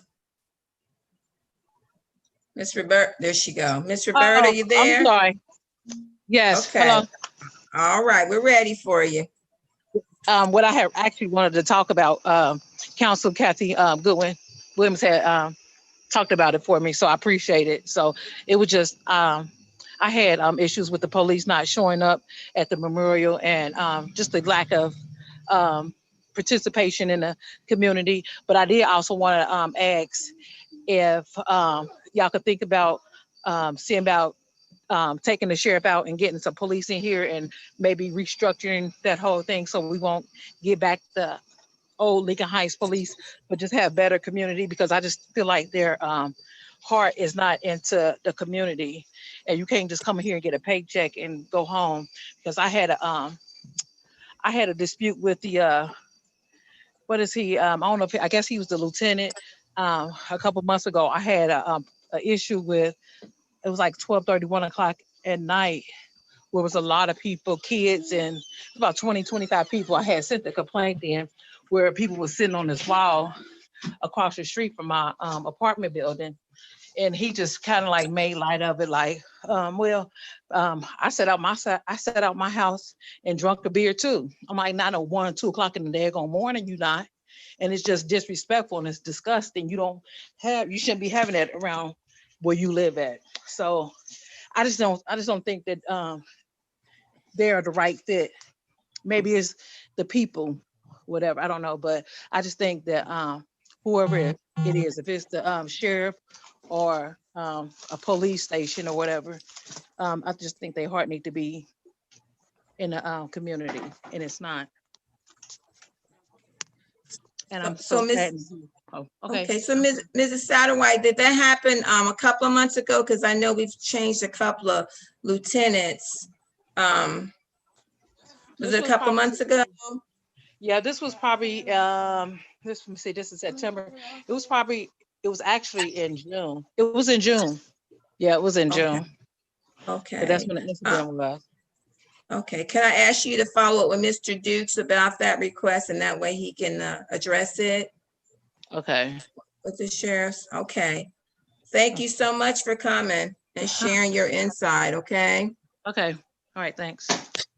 All right, okay. All right, we're gonna go into regular agenda, communications to council from the clerk of council, Lisa Randolph. Mayor, I had my hand up. I wanted to say something about the Oh, sheriff. okay. Not Okay, I'm attending, sorry. not attending the unveiling of the mule. Did they get an invitation? That probably is one reason why they didn't attend. And did everyone own that mule? Were they given an invitation? Because I invited Miss Lindsay to come, and she was the only one I believe was there that was represented on the mule. So I don't know. I don't know. Mayor. Yes, ma'am. I just want to respond to that. I mean, even if they didn't receive an official invitation to the event, it was an opportunity for them to engage in a community activity. I see on television, on social media all the time where police pull up, there's a group of kids playing basketball, they'll get out and chit chat with them or whatever. I just saw that as an opportunity for them to do that, to take maybe 20 steps, from the building just to come out and engage. Well, they probably may have engaged if they had known it was on that day. You driving around the community, you can't take 2 minutes to stop there. Yeah, I don't know, Kathy. You have the answers, so go ahead on with that. I'm just telling you that folks didn't know about the event. I am getting telephone calls about this daily. And what I said is that you need to go to Mr. Daniels and find out why the invites did not get to where you are. I am not a Facebook person. So therefore, I'm not looking all the time on Facebook to see what's going on. So if we sit on council and I've got to ask for the invitation, that is a problem. It just happened to fall in my lap, and I took it to Ms. Lindsay because she is one of the people that they did the mural on. So let's not point all these fingers at folks that just didn't have enough knowledge. If they were driving around, then they could have stopped to see what was going on. In the past, they have stopped. When we first got the sheriffs out here, they did stop. So you can also, and you can blame also whoever got the invite that they didn't send the invite on. Come on, y'all. Kathy, you one got on. All right, so. That's okay, she got off. I mean, you know, just let's stop pointing fingers and That's beating crazy. each other up. All right, so we're going to move on to communication to council from the clerk of council, Lisa Randolph. Mayor, I have nothing at this time. You don't have anything? No, ma'am. Okay, all right. I thought you had printed out some information. Okay. You All had right. given me, okay. That's okay. All right, we're gonna go with communication from the mayor. I have two reports that we forwarded on regarding the July Mayor's Court Bank reconciliation. The dollar amount for listed for August the 4th for Mayor's Court. Total to the state, $599.50. Total area fines to external agencies, $0. Total to other entities, including restitution, $22.50. Total bonds forfeited to village, $0. Total to the village, including miscellaneous receipt adjustments and BA fees, $4,036.14. Total to be dispersed, $4,658.14. That's for the month of July. For the month of August, Mayor's Court report. Total to the state, $292.50. Total area fines to external agencies, $0. Total to other entities, including restitution, $10.50. Total bonds forfeited to the village, $0. Total to the village, including miscellaneous receipt adjustments and BA fees, $1,546.20. Total to be dispersed, $1,849.20. Is there any questions for the Mayor's Court report for July or August? Vice Mayor? I just want to, can we get a hard copy in our mailbox? Yes, I think she sent email, but yeah, we can get that hard copy to you today. For tomorrow, I'm sorry, tomorrow. I did want to also mention that Mayor's Court will start doing the credit card payments over the phone and will be put on our website within the next couple of weeks. That is a new tool that our new clerk of court, Miss Perkins, has helped to get established and set up. Yes, Miss Mitchell. Mayor, thank you. So when are we going to, or are we going to still consider having delinquent taxes brought into Mayor's Court? That's been 2 years. Yes. So Miss Peterson had informed when she came on a couple of meetings back that you have to do a series of collection letters out before they come into Mayor's Court, and they will be going live as far as showing up for tax court in January. She has started the series of letters that goes out to the ones that are past due on taxes. So if you would like me to get additional updated information from her previous visit, I can get that out to you. But that was how it's going to roll out in January. She has to do a series of, based on the state, she has to do a series of letters to the particular individuals when they owe taxes. You got to do a series of letters before it turns into court, but they will start in January. And so is there anything that we have to do to our tax law? Do we have to do some legislation, amend some legislation? I don't think so, but I will follow up with her. She never mentioned it when she came to the council meeting before about any legislation, but we can get with Mr. Desai and verify did other municipalities have to go that route. But I do know they gave her a breakdown on how it needs to go out as far as when they're past due on taxes. Thank you. Okay, so if there's nothing further, is there a motion? I need a motion to accept the Mayor's Court report. So move. Second. It's been moved in second. All in favor? Aye. Okay, any nays? No. Okay, communications from Mr. Anthony Dukes, Village Manager. Thank you, Mayor. I didn't have anything written up today, but Ms. Pope, along with myself and Jamal Willis, did meet with Stephanie Roberts today regarding the OPWC projects. Due to the COVID pandemic, the projects, basically were delayed by about 6 months. So they're back up and running.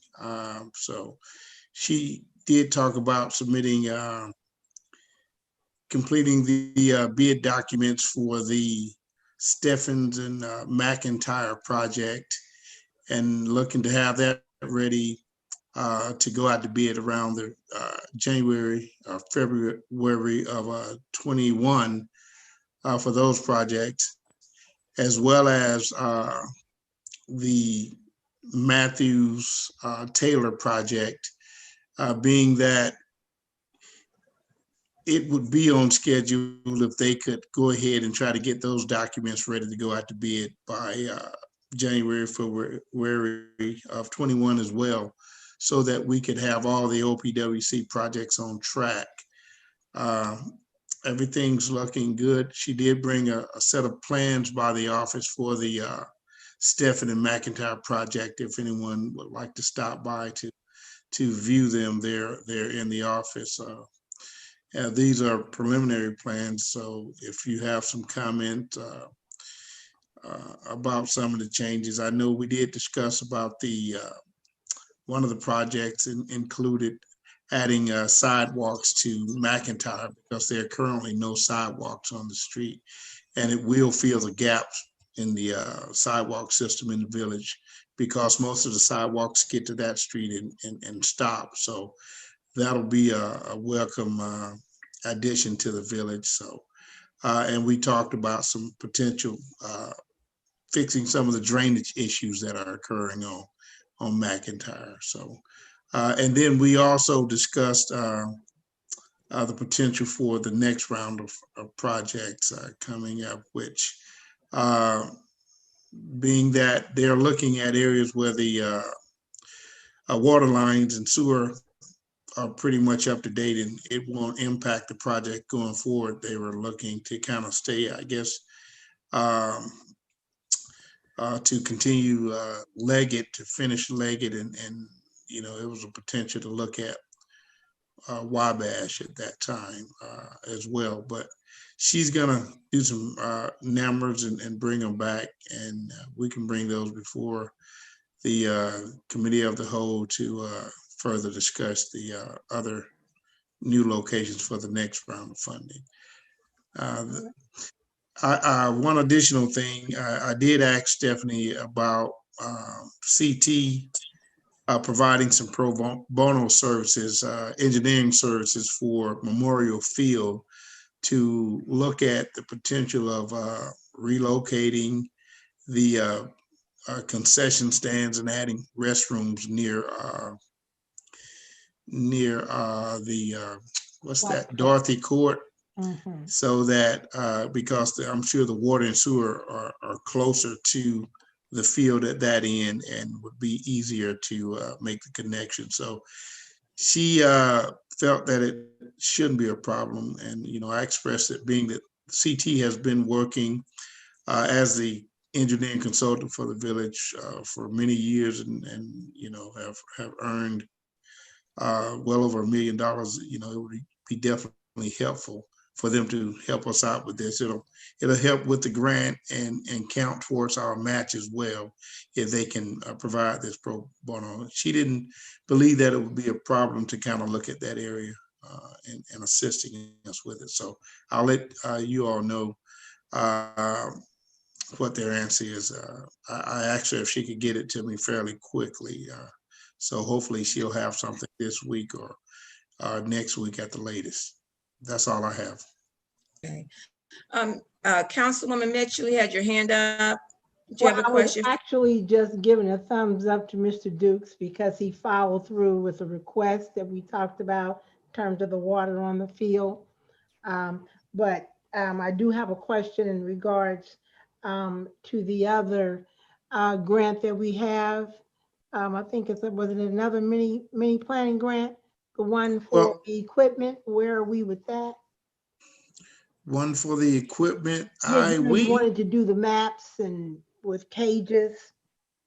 oh, well, that's the land use. That's the land use That's thing what I that was we, asking earlier, was that the same one? yes, ma'am, that's the same one there.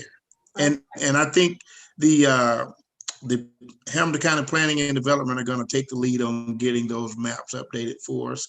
And as they do those, you know, we can go ahead and move to get some of the, get as many maps that we feel we need done at that time. I think it wouldn't be a problem, being that they'll be working with GIS data specific to the village of Lincoln Heights, so it shouldn't be a problem getting all the maps. And the other one is the CDAP.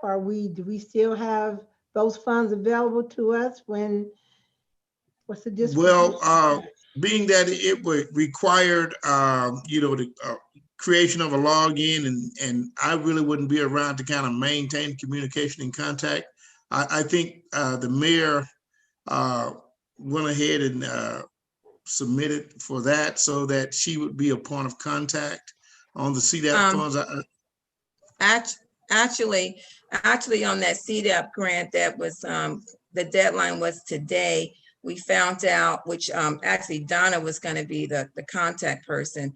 When it came back, it was like a 2-minute, basically registering the village for, it was a pre-application. And we found out that for that particular grant, that we did not qualify to do the market study for the Bean properties that were down in the lower part of the village.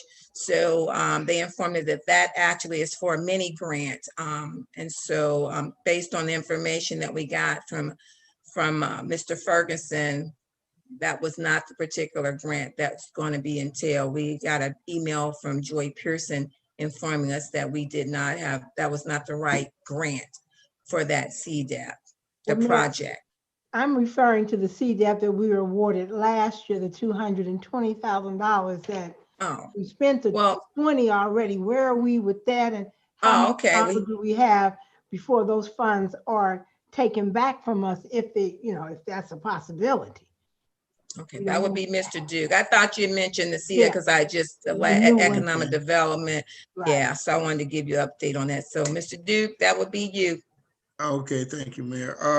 I haven't heard anything additional from Joy Pearson or any of the staff in her office regarding that. The last conversation we had was that there was potential that it could be reallocated in the county, but there hasn't been any decision made.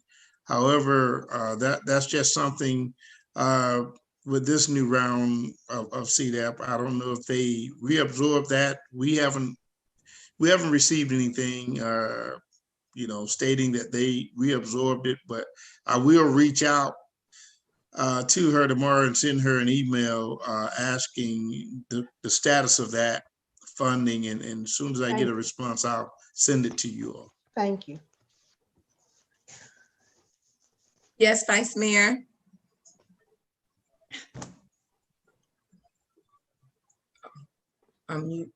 Yeah, I have a question for Mr. Dukes concerning the hand sanitizer machines that are supposed to go throughout the village. Are we going to get them? I'm not sure. Has anyone gotten any quotes on the hand sanitizer? Because, you know, a lot of these things were kind of in progress before I was out. So, who's supposed to get the quotes? The person that asks for the thing? Are they? Well, I'm not sure. Donna may have a response regarding to the hand sanitizer machines. Somehow or another, I knew my name was going to be called. Somehow or another, I knew it was going to be called. So when you first asked for those, Ms. Stinson, we called to check around to see if we can get those units, and they were on back order. And They said they wouldn't have any available until like October, November, because so many people had ordered them. So we didn't actually, after that, we didn't get any further quotes for that because we started working on the census grant. So we didn't order them for the back order? No, we didn't place an order. So They we said wait- they didn't. Because we're No. waiting on what again? No, Because they if it was said they back didn't. ordered and we gotta wait, then we're gonna have to wait again, right?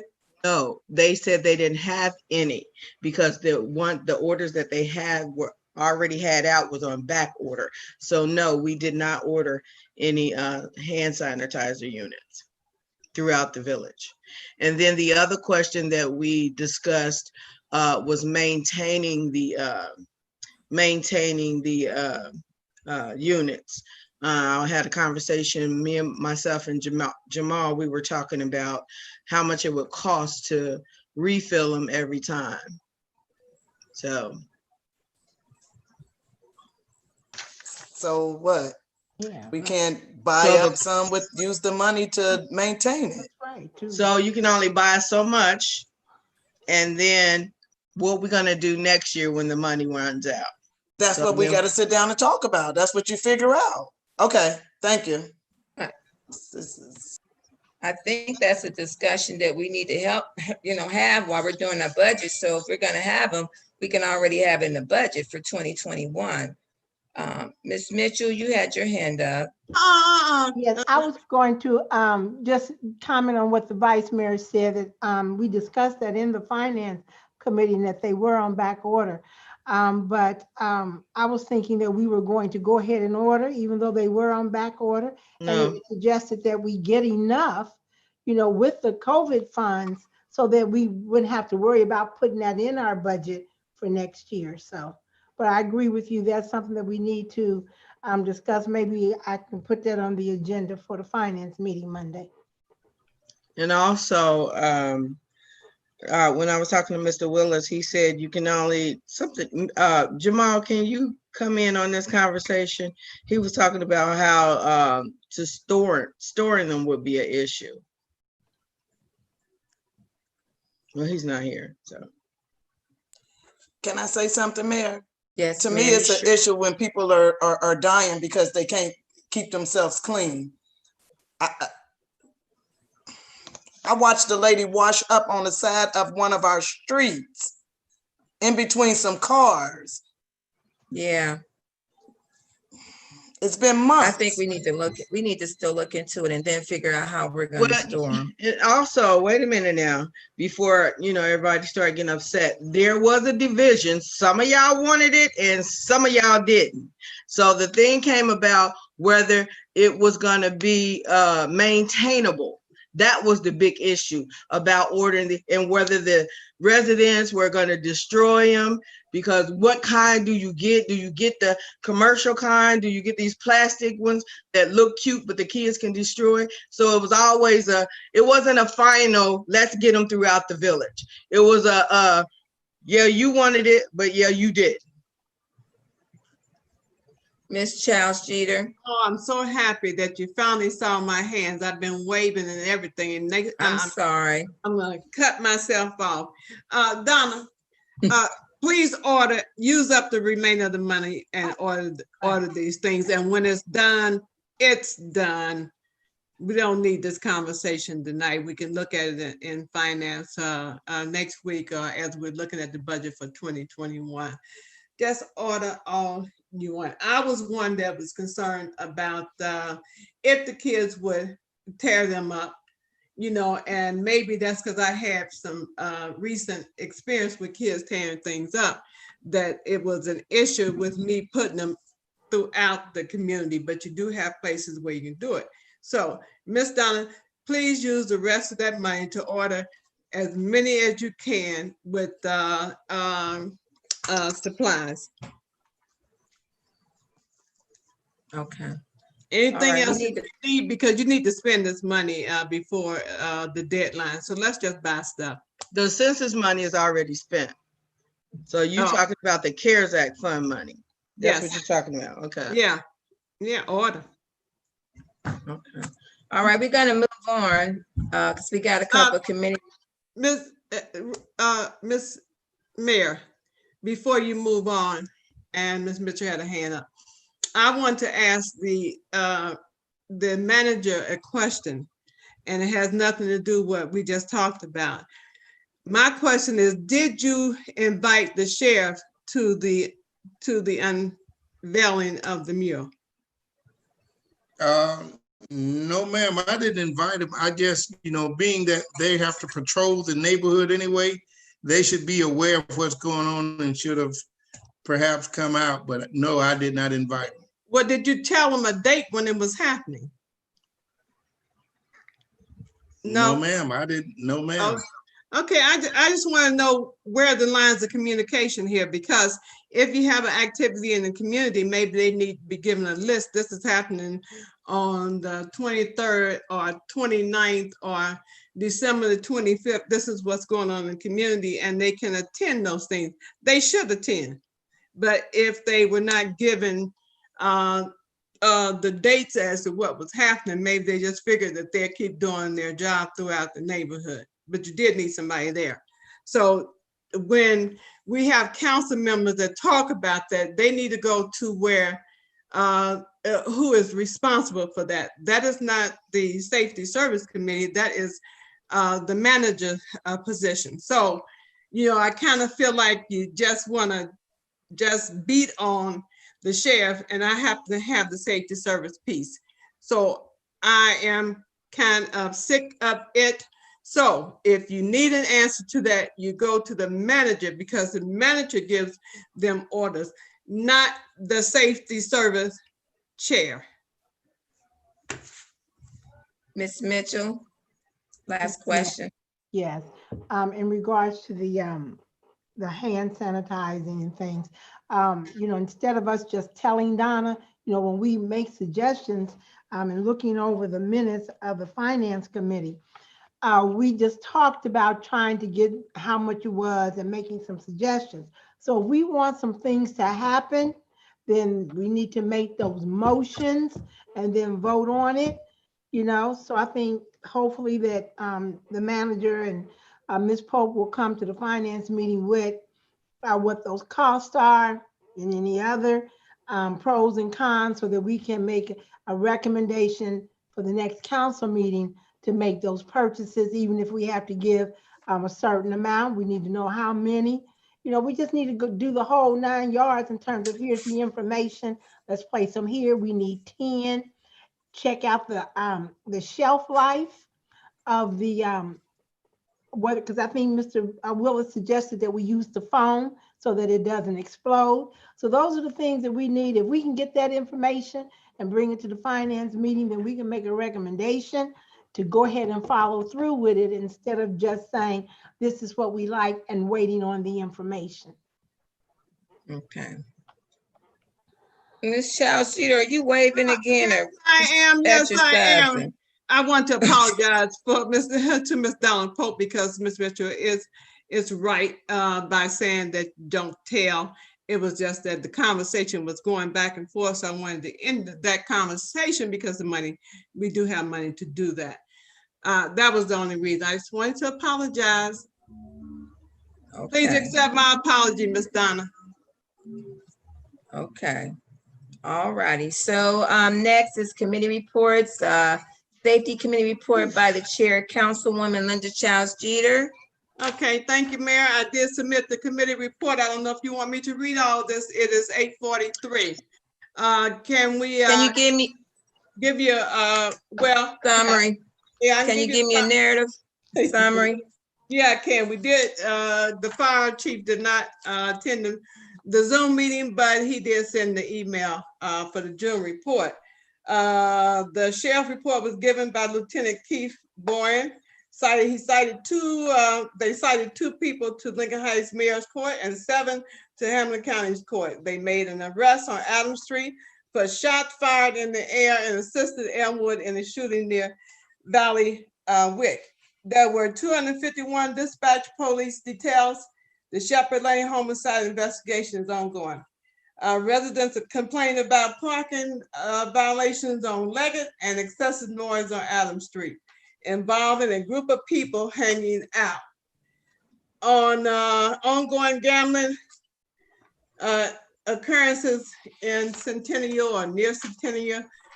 He spoke to the people involved in gambling and increased patrolling in the area. Parking violations are getting orange tickets on their cars. He spoke to the people driving four-wheelers, which are not usually registered, but can be told a police trailer will be placed in different areas to monitor speeding throughout the village. Officers assisted with managing the flow of traffic at the food pantry and the healthcare connection COVID-19 testing site. The sheriff's department retreated to half reporting due to the increased number of COVID-19 to avoid interaction with residents and sheriffs in homes. Concerned home on Bill Street that collapsed, Mr. Jamal Willis and Miss Donna Pope are looking into having the home condemned. There are about 10 steps needed to complete the process. I'm almost finished. Before the building can be torn down, caution tape will be placed around the house. Speeding on certain streets in the community, Mayor Mumphrey, Kenzie Mumphrey talked about speed bumps or other tools to deter speeding within the village. Parking on both sides of Leggett, pop-up street mechanics, and abandoned cars. That is my report. But I also say that we need to follow up to see if any of this has been done. Okay. So I'm doing that. Okay. Any questions for Councilwoman Jeters? Motion to accept her report. Mayor. Let me get this motion because I got to come back and do Mr. Dukes. So moved. Second. It's been moved in second. All in favor? Aye. Aye.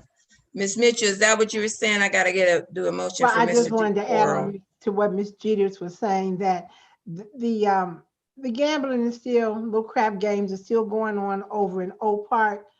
The surveillance has kind of eased up, so they need to pick it back up. And Ms. Mitchell, Monday, bring it to the safety service meeting on Monday. Thank you. All right, thank you, Ms. Mitchell. Motion is needed to accept the oral report for Mr. Anthony Dukes, Village Manager. So move. Second. It's been moved in second. All in favor? Aye. Any nays? I only got one eye. I need another eye. I heard just one eye. That was there me. You go. All right. Thank you very much. All right. Ayes have it. Okay, next we're going to go to Finance Committee report from Councilwoman Laverne Mitchell. Is this going to be a summary, Ms. Mitchell? 2 minutes. It was sent out to everybody. I mean, probably about 6:15. I emailed it. So I don't know, Mr. Desai, if you want to share it, if they need to see it. So this was the meeting for July 20th, the finance report for the month ending June 30th, 2020. The beginning balance for that month was $975,000, $113.33. Our deposits were $280,148. The withdrawal, $247,843.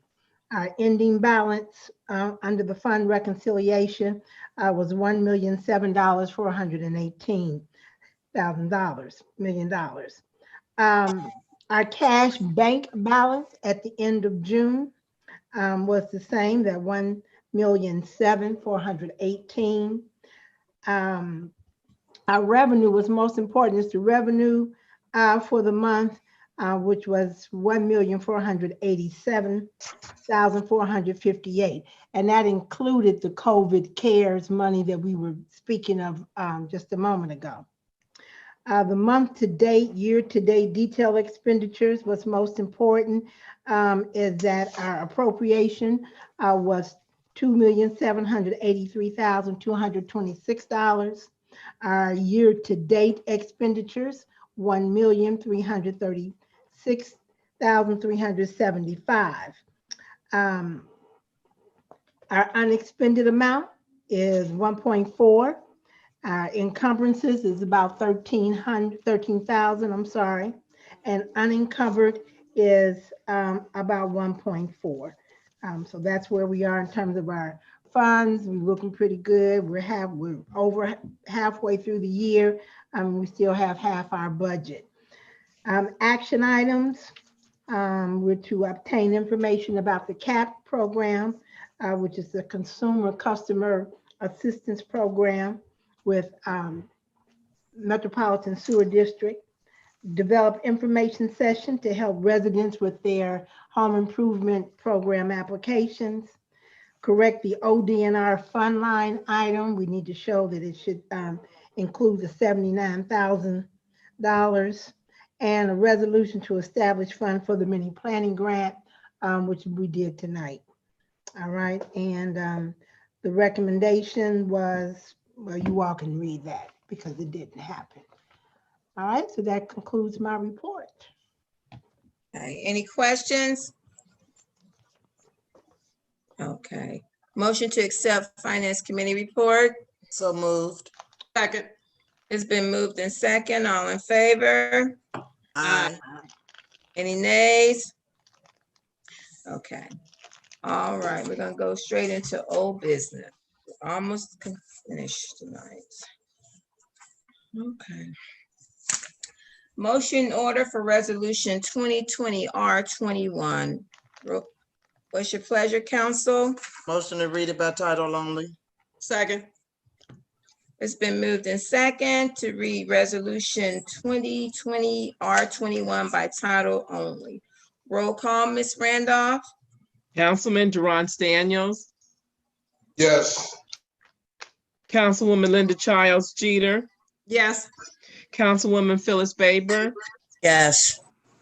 Councilwoman Kathy Goodwin Williams. No response. She checked out. She left, so they'd be absent. Okay, absent, I'm sorry. Councilwoman Laverne Mitchell, Yes. Vice Mayor Jeannie Stinson, Yes. Mayor Ruby Kenzie Mumfree. Yes. We have 6 aye votes, 1 absent. The motion passed. Village of Lincoln Heights, Hamilton County, Ohio, resolution number 2020-R-21. A resolution adopting amended Article 1, 3, and 5 regarding the rules and regulations for the Hamilton County Stormwater District. I'd like to make a motion to suspend the rules. Second. It's been moved in second. Roll call, Ms. Randolph? Councilman Durant Daniels, Yes. Councilwoman Linda Childs Jeter, Yes. Councilwoman Phyllis Baber, Yes. Councilwoman Kathy Goodwin Williams, absent. Councilwoman Laverne Mitchell, Yes. Vice Mayor Jeannie Stinson, Yes. Mayor Ruby Kenzie Mumfree. Yes. We have 6 aye votes, 1 absent. The motion passed. Motion for passage of resolution 2020 R21. So moved. Second. It's been moved in second. Roll call? Councilman Durant Daniels, Yes. Councilwoman Linda Childs Jeter, Yes. Councilwoman Phyllis Baber, No. Councilwoman Kathy Goodwin Williams, absent. Councilwoman Laverne Mitchell, Yes. Vice Mayor Jeannie Stinson, Yes. Mayor Ruby Kenzie Mumfree. Yes. We have 5 aye votes, 1 absent, and 1 no vote. The motion passed. Motion in order for the emergency clause of resolution 2020 R21. So moved. Second. It's been moved in second. Roll call? Councilman Durant Daniels, Yes. Councilwoman Linda Childs Jeter, Yes. Councilwoman Phyllis Baber, No. Councilwoman Kathy Goodwin Williams, Absent Councilwoman Laverne Mitchell, Yes.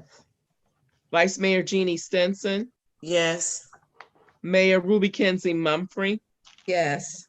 We have 5 aye votes, 1 no, and then 1 absent. The motion passed. Okay, all right.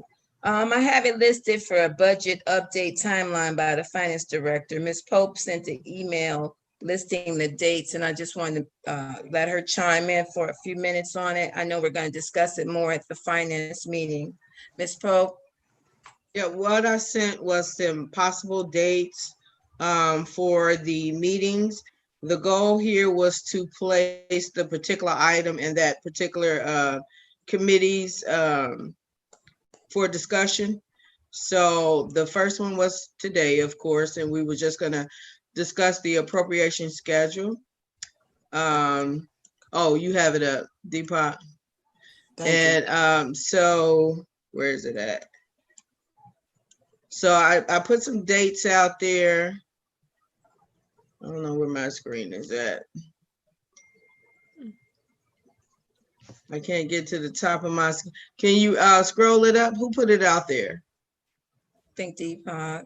Deepak, can you scroll up, please? Because it should start on September 14th. Okay, September 4th, thank you. So today it was just to discuss the schedule, finance, overall review. Wednesday, next Monday, the 21st, in Finance Committee, a review of the overall 2020 budget and distribute the worksheet. So you guys follow along with how we're going to set up the budget. October 5th, in Law Committee, it'll be the solicitor's contract discussion and the American Publishing. October 7th, in Recreation Committee, it'll be the 75th budget for the 75th anniversary, as well as any other programs that you may want to discuss and put on the list. October 19th, at the Safety Committee, it'll be the police contract and the fire contract. October 19th, in the Finance Committee, it'll be the Service Department budget. October 26th, at the Committee of the Whole, we'll do Council's actual budget.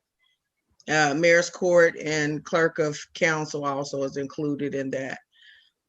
Finance Committee, on November 16th, we'll review the general fund, that's everybody else, the general village, and the particular departments, finance, administration. And then we also, hopefully we can go over a salary schedule, a proposed salary schedule for 2021. And then November 23rd, at the Committee of the Whole, we'll review the 2021 appropriations as the whole entire piece and discuss any final changes. And then hopefully we can take it to council for passage on December 14th. And that's just putting them in every committee that comes up, so we don't have to have any extra meetings. But I don't know, Ms. Mitchell may disagree. Ms. Mitchell, I see your hand up. Well, it's not so much that I disagree, Ms. Pope, but I think that when you put budget issues into the Committee of the Whole, we need to do something else, because our Committee of the Whole meetings already run over. And so you have to consider there's going to be some other conversation that's going to be going on in the Committee of the Whole. So we might have to move that information to somewhere else or do another date for that. I don't think that we're going to be, we'll have it completed or enough, because we're going to have to move it. So we have to take into consideration the other items that's going to be on the Committee of the Whole agenda.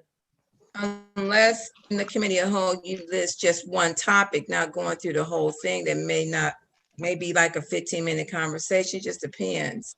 The committee, it's going to have to be, that we're not going to get through whatever that agenda item is for that budget piece. So the committee of the whole, the first one for council's budget is pretty simple.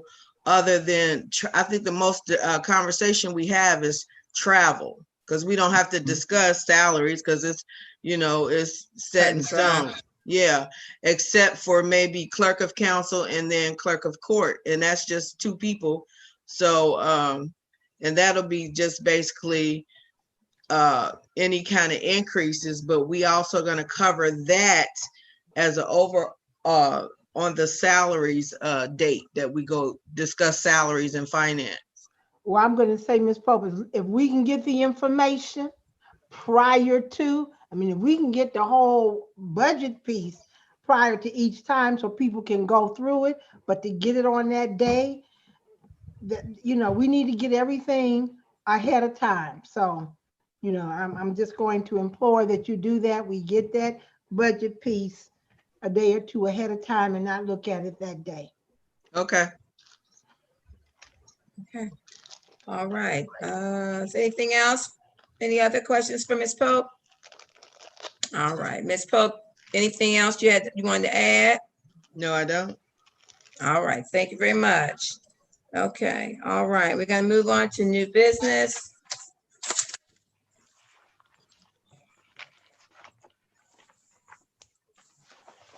Motion in order for the first reading of Resolution 2020 R25, resolution authorizing the village manager to execute a memorandum of understanding with the Hamilton County Department of Planning and Development for purposes of reviewing and updating the Lincoln Heights Land Use Plan. I move to read by title only. Second. It's been moved and second to read by title only, Resolution 2020 R25. Roll call, Ms. Randolph. Councilman Durance Daniels. Yes. Councilwoman Linda Childs Jeter. Yes. Councilwoman Phyllis Baber. Yes. Councilwoman Kathy Goodwin Williams. Absent. Councilwoman Laverne Mitchell. Yes.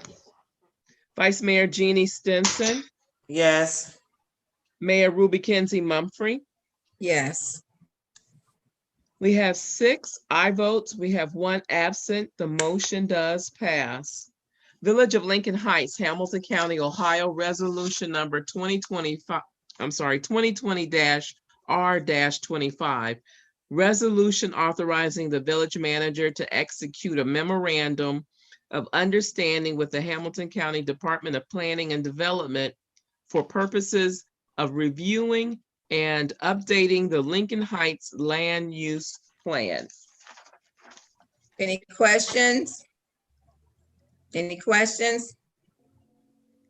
Ms. Jeter, your hands up. Your hands up. It is? Yeah. I don't know how I got up. I didn't do that, but I moved to suspend the rules. Okay. There's I a second. that. I'll It's second been it. moved.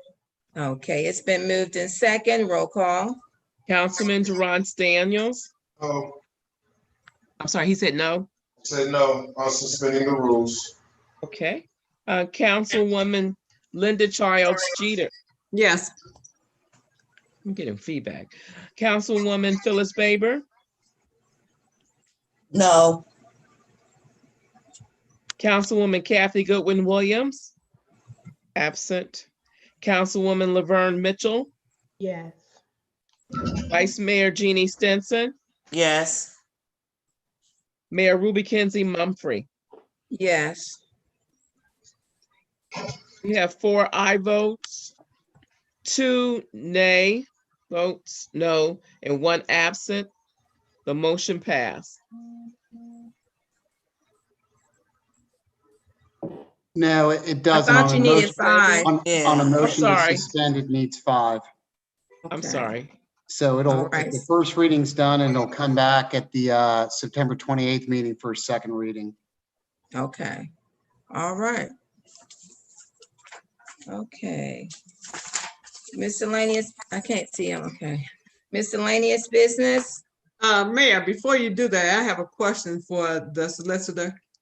Mhm. Yes, go ahead. If this motion doesn't pass, do we lose that $20,000? I don't know. I'd be surprised though. Mr. Dukes might be able to speak to that better. Well, I mean, it could potentially impact it, being that it's of the, we really needed to get it passed so that we could kind of start working on it. I mean, you have to set the meetings up. So we're already a few months behind, and this would have helped. But now that it's going to have to come back for a second reading on the next meeting, and then potentially another meeting after that, it could jeopardize the funding. So I would have to reach out to Hamilton County Planning and Development to see if they are amenable to adjusting the schedule while this while the approval goes through the process. Okay, thank you. I just wanted to know. Right, thank you. Okay. With that being said, Miss Mitchell? Yeah, you are miscellaneous, right? Yes. Oh, okay. Now we're at miscellaneous business. Thank you, Mayor. Mr. Dukes, we had the permits report given to us up through April. So can we get that those permits issued, report issued to us quarterly? Because there's we got fences going up that don't meet specs. And you see people building things and onto their homes. And I'm just wondering, if permits are done. And so I would just like to see that we get something quarterly. I know it may be a bit much for the county to give it to us monthly, but at least quarterly. So we would be due May, June, July, if nothing else. So that we are, if we want to keep an eye on how much money would have come to the village had we still had our permits department. But I think it's important because a lot of times that will help us know who has or what development or building has been missed in the permits because either the resident or the contractor didn't know or didn't care to know. I think that's important. So we can follow through with that.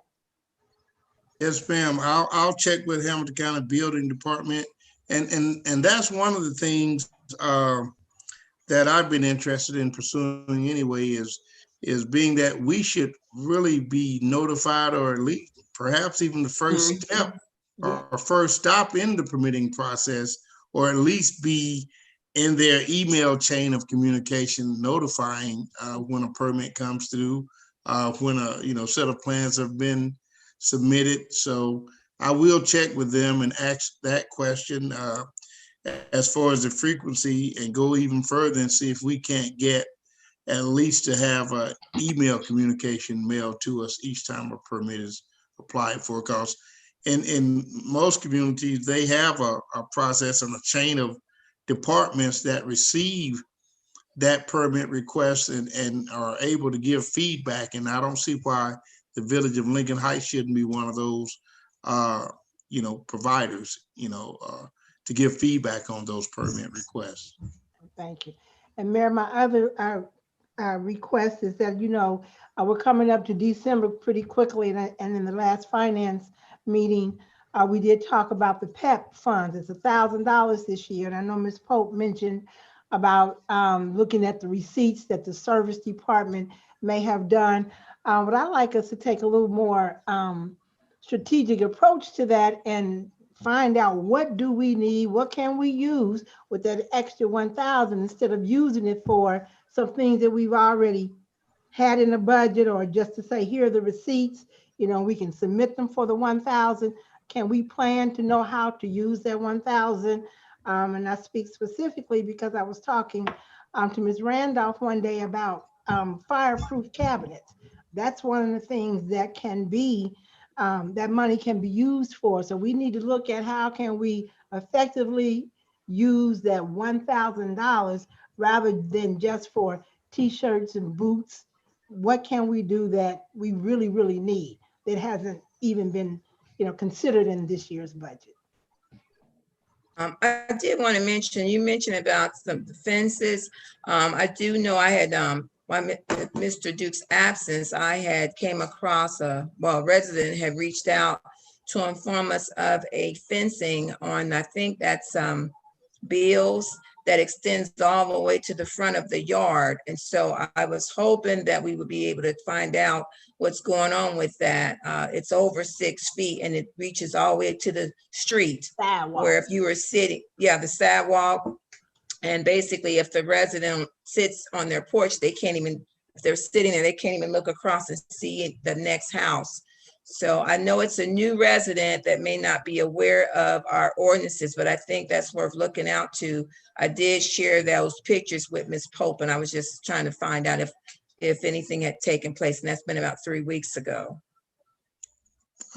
Madam Mayor. Ms. Pope? Or Mr. Duke? Okay, Madam Mayor, I did tour the community with Jamal Willis, the service lead, and we did discuss,